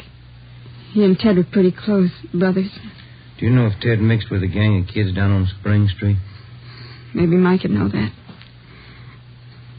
Sergeant Teddy wasn't a bad boy. He wasn't a bum. None of us are. I tried to raise the boys like Ma told me. It wasn't easy. We made out. Yes, I understand, Miss Cameron. Our salary didn't have too much, but we got by. Yeah. I figured on getting married. I'm 31. It'd be good for the boy, especially Teddy. He's dead, isn't he? Yeah. I couldn't be in two places at once. Hold a job and watch the kids. But that's why I thought maybe a husband. I'm sorry to press, Miss Cameron. Do you think your brother Mike can tell us about that Spring Street gang? No, Mike could know. Where can we find him? Staying at a friend's house. I got the address in my bag. Here. That 2514. I don't write numbers too well. Thank you, Miss Cameron. You've been very helpful. I'll get somebody to drive you home. Or do I have to go? Would it be all right if I just sit here for a while? That's all right. I'm tired. Real tired. 2514 West Serrano Street. That was the address Barbara Cameron had given us. It was the home of Mr. and Mrs. Jean Brewer, high school friends of the dead boy's sister. We talked to Mike Cameron. He told us that his brother Teddy had been running around with a gang down on Spring Street. He identified Ramsey Soda Fountain as the hangout. It was 2:25 p.m. when we got back to Georgia Street Juvenile Bureau. I got it. Juvenile Bureau, Romero. Yeah, hold on, I'll call him. You, Joe. Thanks. Friday. Joe, this is Canfield in burglary. Yeah, Homer. You're working that Cameron case, aren't you? Yeah? I just got a report on one you might be interested in, out of the same neighborhood. Distillery prowl. What do you got on it? Looks like a juvenile M.O. They got away with 7 cases of Scotch whiskey. Expensive stuff. Okay, we'll hop on it. Bubeck Warehouse, Crocker at 7th. Miss Elizabeth Rice was the auditor in charge at the Bubeck Warehouse. We located her on the mezzanine office row. It was her job to keep a running inventory on all incoming and outgoing liquor stock. She knew her job well. As you know, Sergeant Friday, each and every bottle of distilled spirits carries a United States Internal Revenue stamp. Yes, ma'am. Each stamp carries a serial number together with the name of the firm to whom the stamps are issued. Well, Miss Rice, in the stuff that's missing, the stamp on each bottle carries the case number. Is that right? That's right. Now, what did I tell you? Oh, yes, I have it right here. 7 cases of high-grade blended Scotch whiskey. Now, I have a bottle identical to those in the missing cases. Yes, I see. Now, if you'll just look here. Yes, ma'am. The number on this stamp here, 368-227-9956, followed by the firm name. Could you give us the numbers of the stolen cases? Now, I have them typed out for you right here. 7 cases, 12 bottles to the case, Canada Dry Incorporated, 4 of the red label and 3 of the black label, Johnny Walker. All right, thank you very much, Miss Rice. And you think that this might be a juvenile case, Sergeant? Yes, ma'am, we do. 7 cases, that's close to $600, isn't it? We've lost a great deal more than that, Sergeant. The insurance company makes up for the liquor loss. Yes, ma'am. Those youngsters, who makes up for them? Ben and I left the Bubeck Warehouse with a list of serial numbers of the 7 cases of stolen liquor. We headed back for the Juvenile Bureau. We figured that there was a strong possibility that the Spring Street gang was responsible for the warehouse liquor theft. How were they disposing of the stolen property? That was the key question we had to answer. Ben and I had a hunch and a tip from an informant that the young gang was operating under the guidance of a fence, a man or woman whose job it is to dispose of stolen property. The gang members were close to Ramsey at the soda fountain. Ramsey was the logical suspect. All right, now suppose they did steal the liquor. Suppose Ramsey's a fence.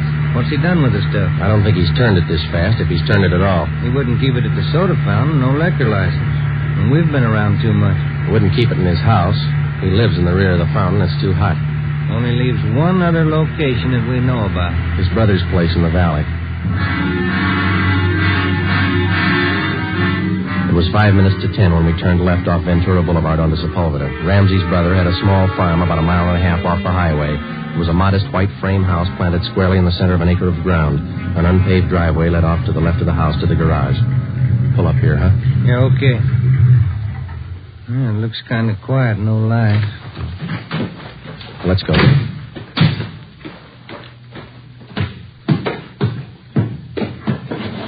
Mud sticks to everything. Now, where's the doorbell? Oh, here it is. You got your flashlight? Yeah, what? Here's a note somebody left. Oh, it's on the bum again. Here, I'll strike a match. Okay. Can you hold it a little closer? Can you read it? Yeah. Harry, wife and I have gone to the drive-in theater. Before you put the truck away, get 3... Can you hold that match closer? Oh, no, wait a minute. Yeah. Get 3 cases out of the garage and take them into town. Ed is waiting. Please try to make it by 11:30 tonight. Let's see. It's signed George. The address is here. And there's the garage. Yeah, come on. 3 cases. Could be eggs, Joe. If it is, we wasted a trip.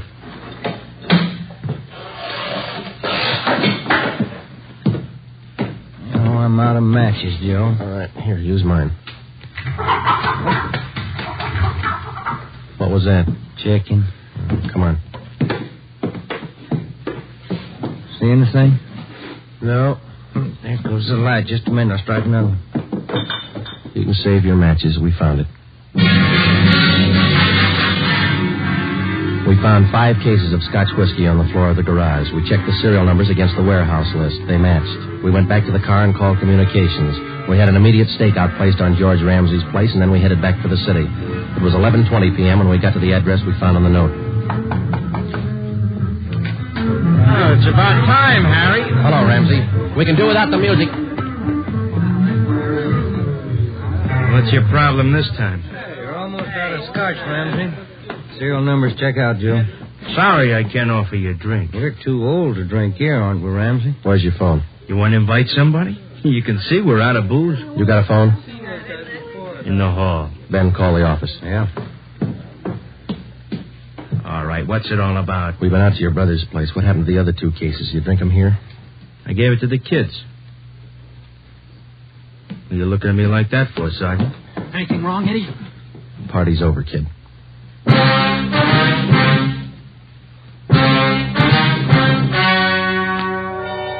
The story you have just heard was true.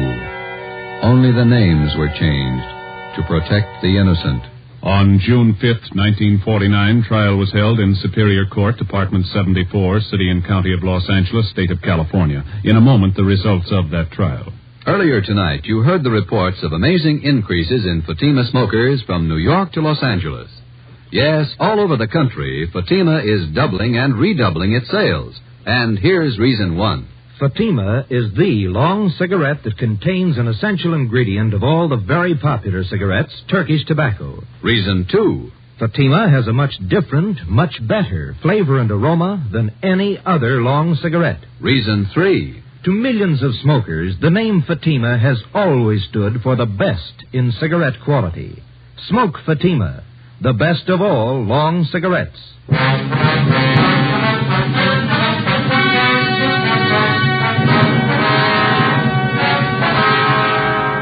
Edward and George Ramsey were tried and convicted in Superior Court of receiving stolen property. After serving their terms as prescribed by law in the state penitentiary, they will be returned to the county jail where they will serve a 1-year term for contributing to the delinquency of minors. You have just heard Dragnet, a new series of authentic cases from official files. Technical advice for Dragnet comes from the Office of Acting Chief of Police, W.A. Wharton, Los Angeles Police Department. Honoring the city of Greenwich, state of Connecticut, and the men who make up the Greenwich Police Department, another of America's great law enforcement agencies. One of these men, Chief John M. Gleason, FBI National Police Academy graduate, who dedicates his life to making yours more secure. Fatima Cigarettes, the best of long cigarettes, has brought you Dragnet from Los Angeles.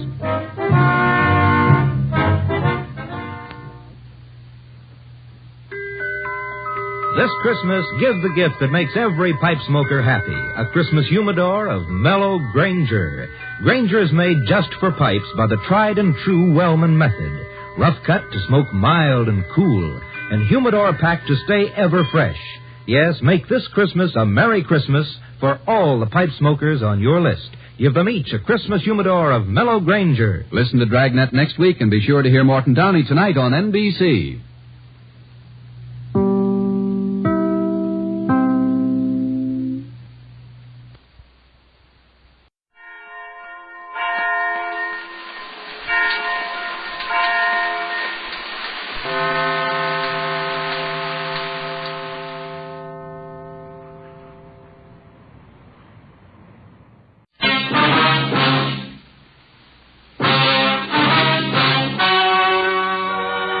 Ladies and gentlemen, the story you are about to hear is true.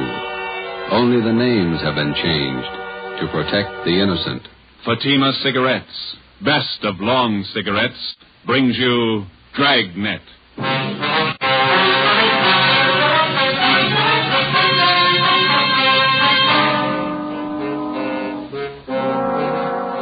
You're a detective sergeant. You're assigned to robbery detail. $8,000 worth of Chinese jade has been stolen. The criminal is vicious.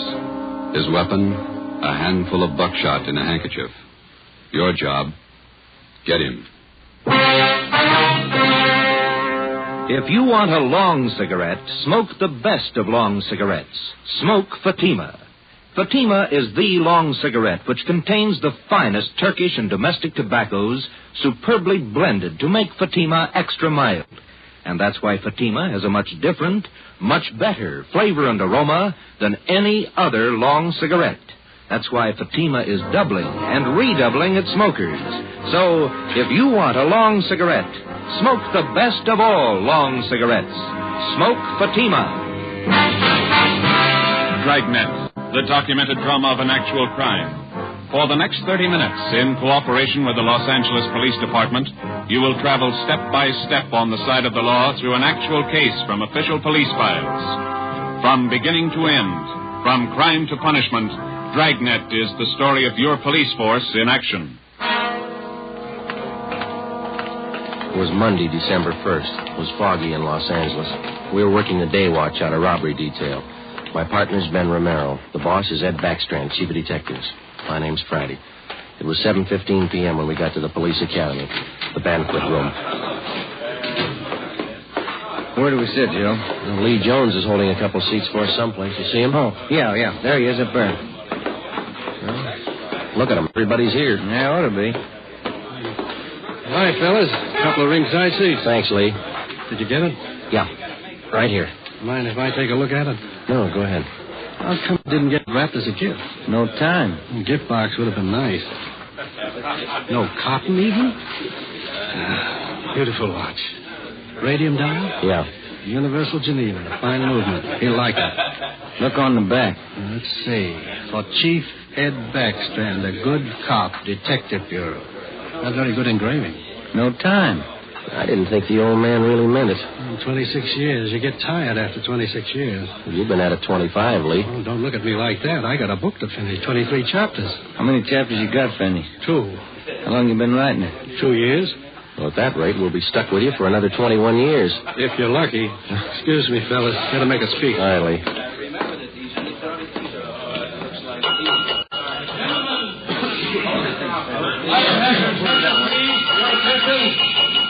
To get the proceedings underway here, before we introduce the man of the hour, I'd like to pass along a little story you might get a kick out of. I was driving down from Utah last year, stopped off at a hotel in Elko, Nevada. When I went up to register for my room, there was an Indian ahead of me. The clerk asked this Indian fella to sign his name, and the clerk handed him a pen. The Indian made a nest on the book. The clerk looked at him for a minute and said, "Say, aren't you Chief Deerskin? Haven't I seen you in the movies?" The Indian nodded his head and looked a little upset. "Oh," he said. "Oh, we make a lot of movies in Hollywood." The clerk smiled and said, "A lot of people in Elko here like to get your autograph, Chief." And the Indian grabbed the pen up again and he said, "Me no like a autograph, hunters. Me no want to be bothered." Then he drew a circle around the axe he made.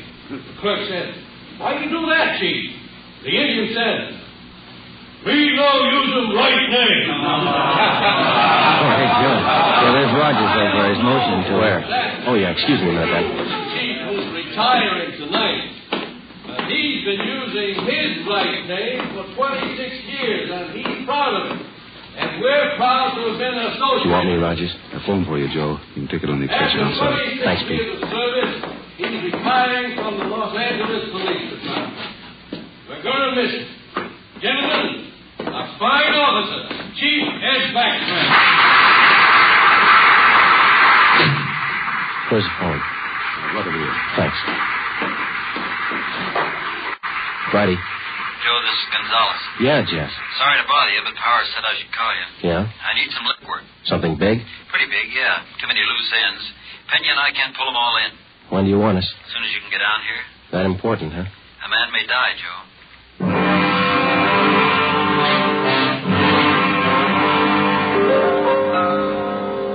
Hi, Jess. Got here as soon as we could. Sorry to pull you away. Hello, Romero. Gonzalez, what's up? Come on in here. All right. Here's a report. Not complete yet.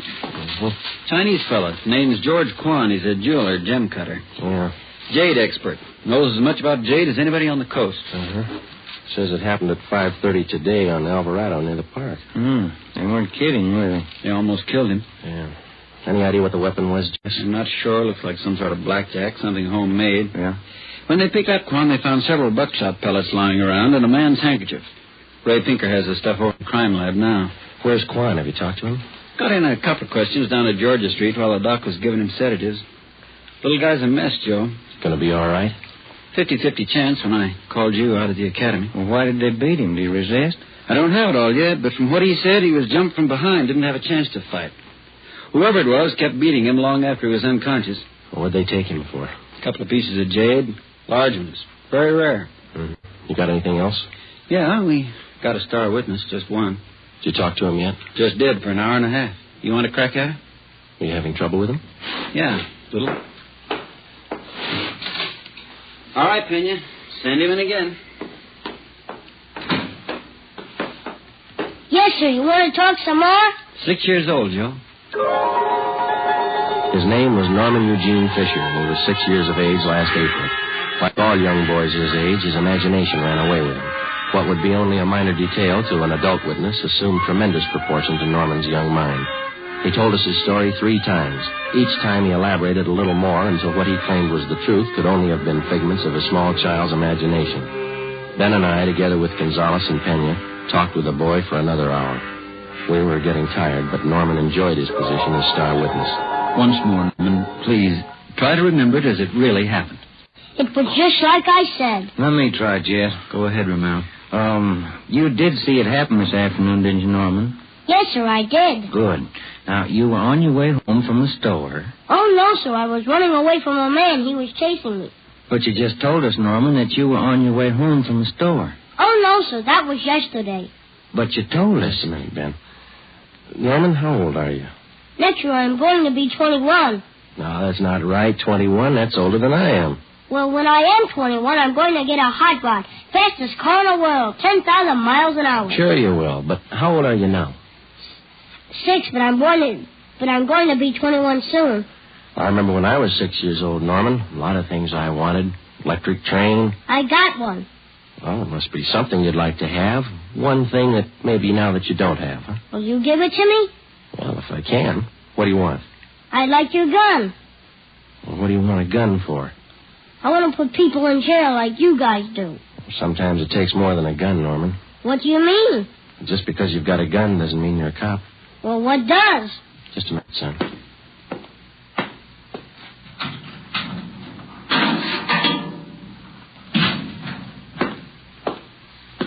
Here you go, Norman. A good cop uses this more than a gun. Gee. It's a real police badge. It's mine. Official? Official. Can I hold it? Go ahead. It's yours. When I wear this, I'm a real detective. Well, that's part of it. The other part is to tell us what you really saw today. Now, how about it, huh? There were 4 men, like I said, and they all had machines. No, wait a minute, Norman. I thought you said you were a detective now. I am. Well, a good detective has to remember exactly what he sees, not something he makes up. It's not very scary that way. It's no use, Joe. He can't get his story straight. Oh, yes, I can. I'm a detective now, and I know what happened. All right, Norman, you tell us, huh? I was on my way home from the store. I saw this truck stop down the street. What did the truck look like?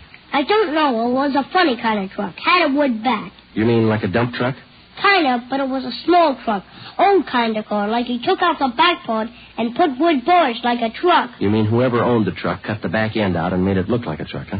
Yeah, that's the way it looked. Anyway, this truck stopped by this Chinese man, and the man got out, and the man started to hit this man. And the man fell on the sidewalk, and the man kept hitting him and hitting him as hard as anything. Well, what was he hitting him with?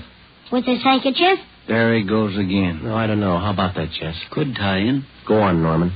Well, that's all I saw. No, I mean after the man hit him, what did he do? Oh, well, he grabbed a bunch of stuff from this man's pocket, and he went into the truck and he speeded away. Norman, you're a good detective. I want you to think real hard now. Do you know what a license number is? Yeah. Good. Do you think you could remember the numbers on that truck? If I knew what they were, I could. In school, we're just having numbers now. I only know up to 7, but there were 2 7s in it. You're getting all this, Jess? Yeah, keep going. Norman, you've helped us a lot. Can you remember what the man on the truck looked like?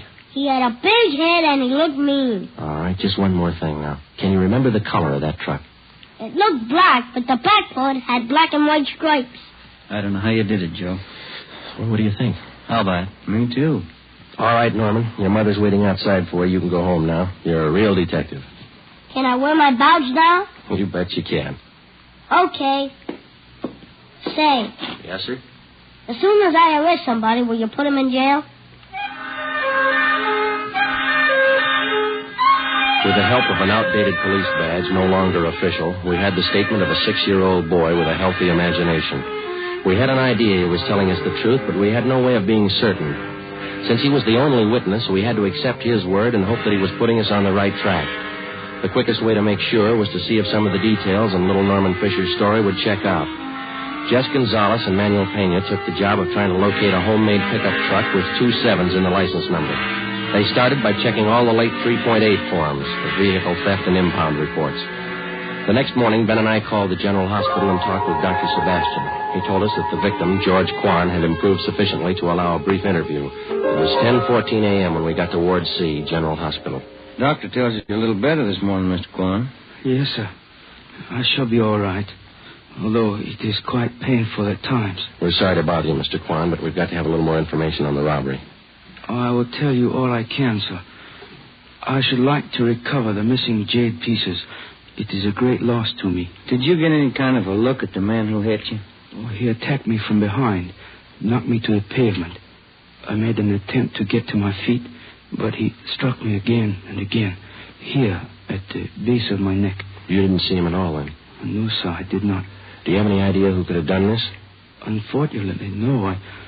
I cannot think of anyone. What was stolen from you? We know it was jade, but can you give us a more detailed description? Well, sir, I lost 2 thumb rings, very rare, collector's items. Thumb rings? How much were they worth, would you say? Well, I paid $8,000 for the 2 rings. Wonder if you could describe them to us.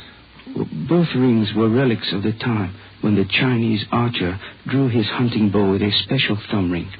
Any particular identifying marks on them? They both have linings of fine gold to fit them to the fingers of the new owners. Who were the new owners? I had just purchased them yesterday, before I was robbed. I was on my way to San Francisco to show them to prospective buyers. Who did you buy the rings from, Mr. Quan? Mrs. Inez Curtis, a very reputable dealer. We have done business for many years. I wonder if we could have her business address, huh? She has her office at her home. It is 1957 Harper Annex off Sunset Boulevard in Beverly Hills.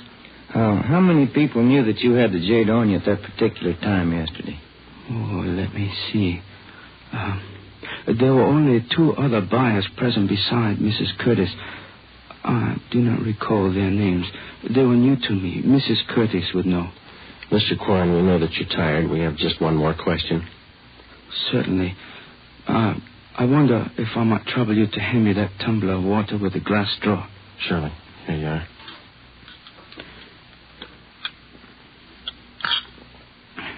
Thank you very much. You're welcome. Now, those thumb rings, Mr. Quan, would there be any practical disposition of them other than selling them as they are? Well, hardly, Sergeant. To anyone who really knows the value of jade, it would be unheard of to change them in any way. I see. Well, thank you, Mr. Quan. We'll do our best. You know, Sergeant, we Chinese place a great sentimental value on our jade. We'll do everything we can to recover it. Thank you. May I tell you my favorite quotation on jade? Yes, sir. It is from the writings of Tang Jung-tso. He wrote, "The magic powers of heaven and earth always combine to form perfect result. So the pure essences of hill and water become solidified in precious jade." Ben and I drove out to 1957 Harper Annex, the residence of Mrs. Inez Curtis. There was no one at home. We left one of our cars. It was 12:22 p.m. when we got back to Central Division. Here's a phone message for you, Joe. What's it say? Call Jess Gonzalez. He's at the Wilshire Division. Okay, thanks, Ben.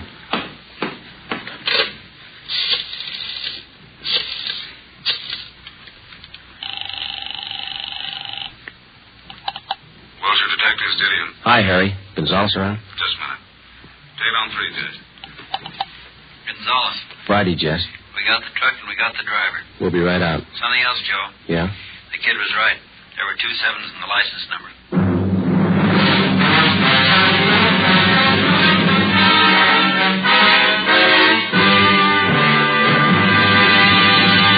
You are listening to Dragnet for the solution to an actual case from official police files.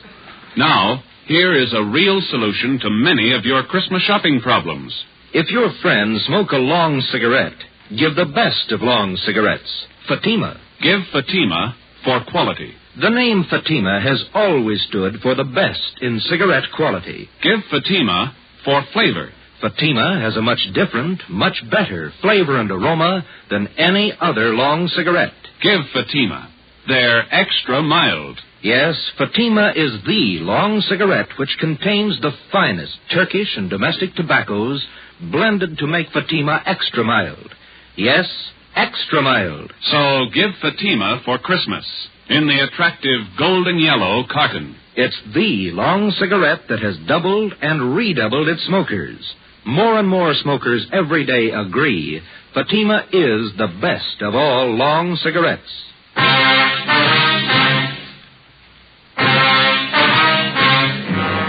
Wilbur Rasmussen, white, male American, age 31, 5 feet 10 inches, 190 pounds, black hair, brown eyes. He was the driver of the truck. Gonzalez and Pena began by checking through all of the reports of trucks impounded during the past 24 hours. There were 23. Out of those 23, they narrowed it down to 4 possibilities. The third vehicle that they checked fitted the young witness's description of the holdup truck. We still could not be absolutely certain that the impounded truck was the one we were looking for. The same could be said of the driver, Wilbur Rasmussen. The net result of checking impound reports doesn't always result in the apprehension of a suspect, but in this case we were lucky. The driver had been picked up for drunk driving. It was 1:30 p.m. when we checked in at the Wilshire Division. Hi, Jess. Where is he? You're a little late. What do you mean? He's gone, released on bail. Who furnished the bail? The woman he works for, Mrs. Inez Curtis. Well, that doesn't figure, Jess, or does it? Why not? How many people knew Quan had the jade? That's not my guess. Quan vouches for us. Been doing business with her for years. What do you think, Joe? It's your show. I'm just tagging along. Well, one thing's sure. Just a minute. Wilshire Detectives, Gonzalez. Oh, yeah, Pena. He did? No, maybe back here. Friday and Romero are here. Right. The Fisher kid just identified Rasmussen's picture. The identification of Wilbur Rasmussen by 6-year-old Norman Fisher was far from sufficient to take the case to court. We had to have evidence, lots of it. Rasmussen had been given a thorough shakedown, his apartment and the truck. There was no sign of the stolen jade rings. Gonzalez told us that the truck had come from the U-Drive truck rental on Figueroa Street. We checked with Mr. Crockett at U-Drive. Let me have another look at that picture, boys. Yeah, here you are. What'd you say his name was? Rasmussen. Wilbur Rasmussen.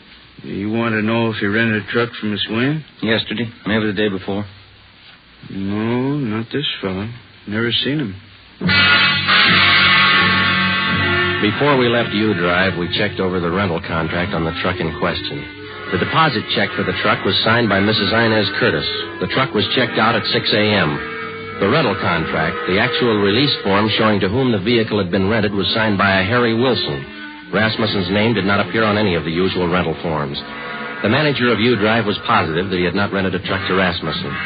We drove out to 1957 Harper Annex. This time we found Mrs. Inez Curtis at home. I'm terribly sorry about Mr. Quan.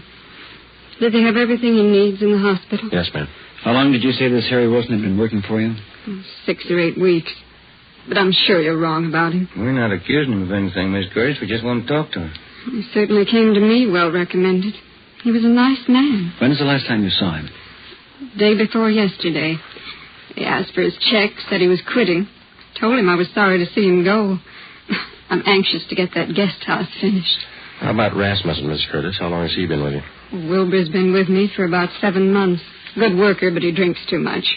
Feel sorry for him. You've rented trucks from the U-Drive company right along? Oh, yes, from Mr. Crockett.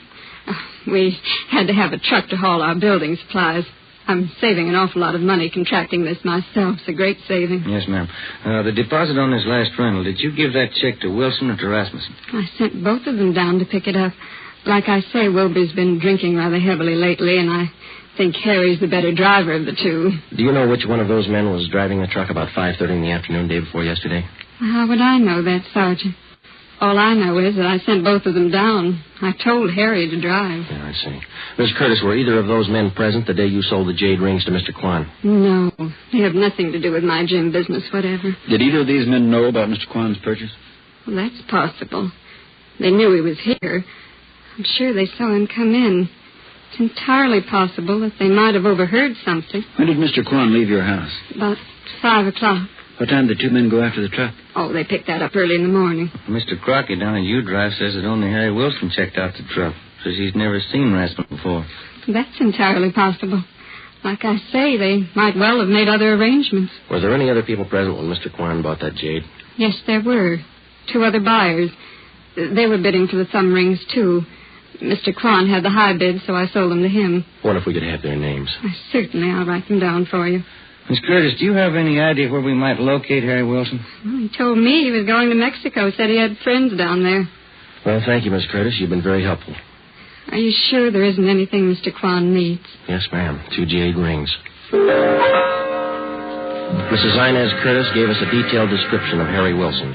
She also gave us the names and addresses of the 2 other buyers who were present when Mr. George Quan made his purchase. We checked them out and found them to be equally as reputable as Mrs. Curtis.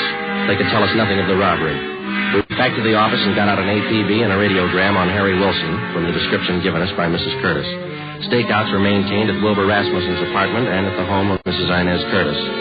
It was 4:30 p.m. when we got to the 2nd floor of the old city jail building, the crime lab. Lee Jones had the evidence laid out for us.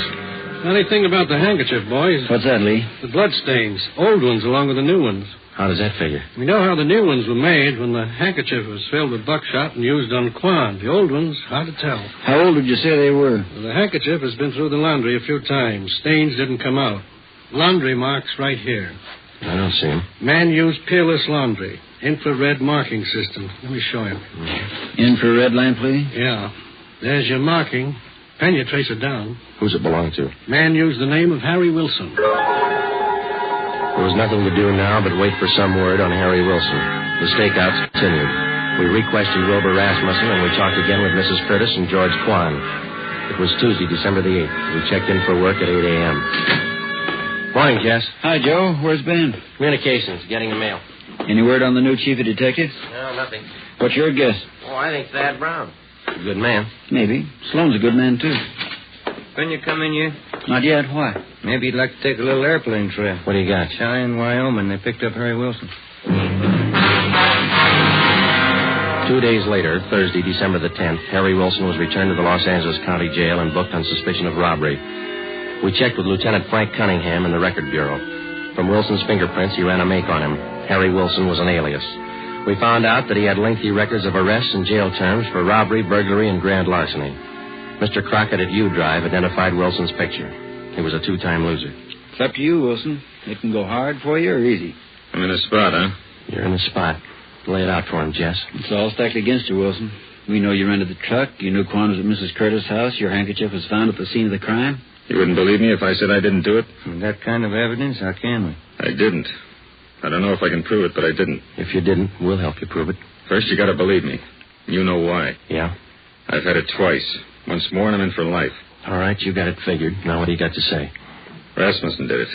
He knocked Quan over. Where were you? Buying my ticket for Cheyenne. I didn't want any part of it. How do you account for that handkerchief? It was mine, but Rasmussen had it. He cut his finger one day in the job. I loaned it to him. Oh, that checks. Old blood stains, new ones. All right, let's pick up Rasmussen. While you're at it, pick up the Curtis dame. She planned it. Wilbur Rasmussen was picked up and brought in. After intense cross-questioning, we confronted him with Harry Wilson's statement.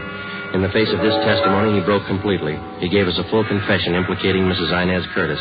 He admitted beating George Quan and taking the jade thumb rings. He said he received $200 from Mrs. Curtis for the job. He requested that he be allowed to turn state's evidence. Mrs. Inez Curtis was brought to the interrogation room. Of course, you gentlemen have proof to substantiate all these accusations. Yes, ma'am, we have. It better be good. I have a fine lawyer. We've got signed and recorded confessions of Wilson and Rasmussen, the 2 men who worked for you. Shall we play the recording for you? That won't be necessary. Miss Curtis, you got $8,000 for those rings. Wasn't that enough? Not when I could make 16, no. Where are the rings now? I'm not going to get life for this, you know. No. Jade doesn't spoil. It'll still be good when I get out.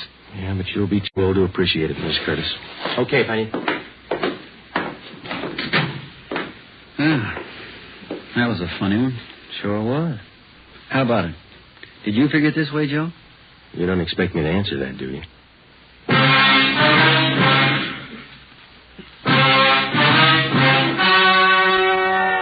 The story you have just heard was true.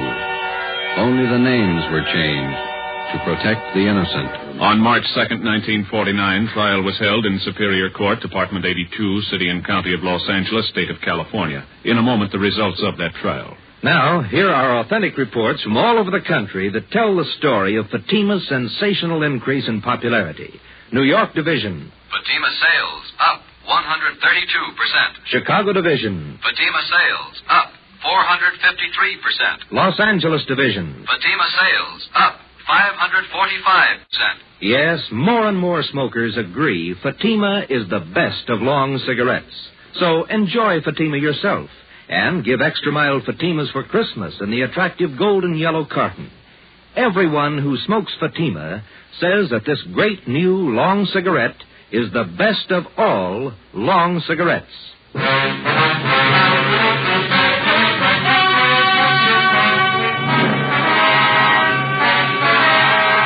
Mrs. Inez Curtis was tried and convicted of robbery and conspiracy. She received the maximum sentence as prescribed by law. In consideration for turning state's evidence, Wilbur Rasmussen received a minimum term. You have just heard Dragnet, a new series of authentic cases from official files. Technical advice for Dragnet comes from the Office of Acting Chief of Police W.A. Wharton, Los Angeles Police Department.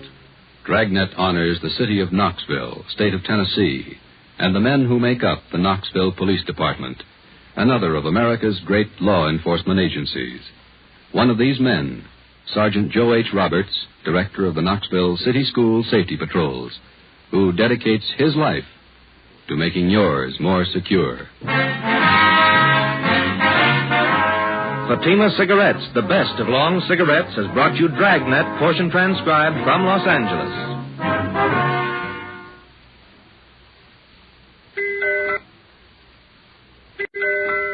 Let that merry tune remind you to get him the big Christmas humidor of smooth, sure-fresh velvet pipe and cigarette tobacco. It's a double pleasure to any smoker when you give this generous humidor of velvet. It smokes cool and sweet in both pipe and cigarette. In every way, the gift for him is a Christmas humidor of velvet, America's smoothest smoke. Be sure to listen to Dragnet next week. Your tune for the stars on NBC.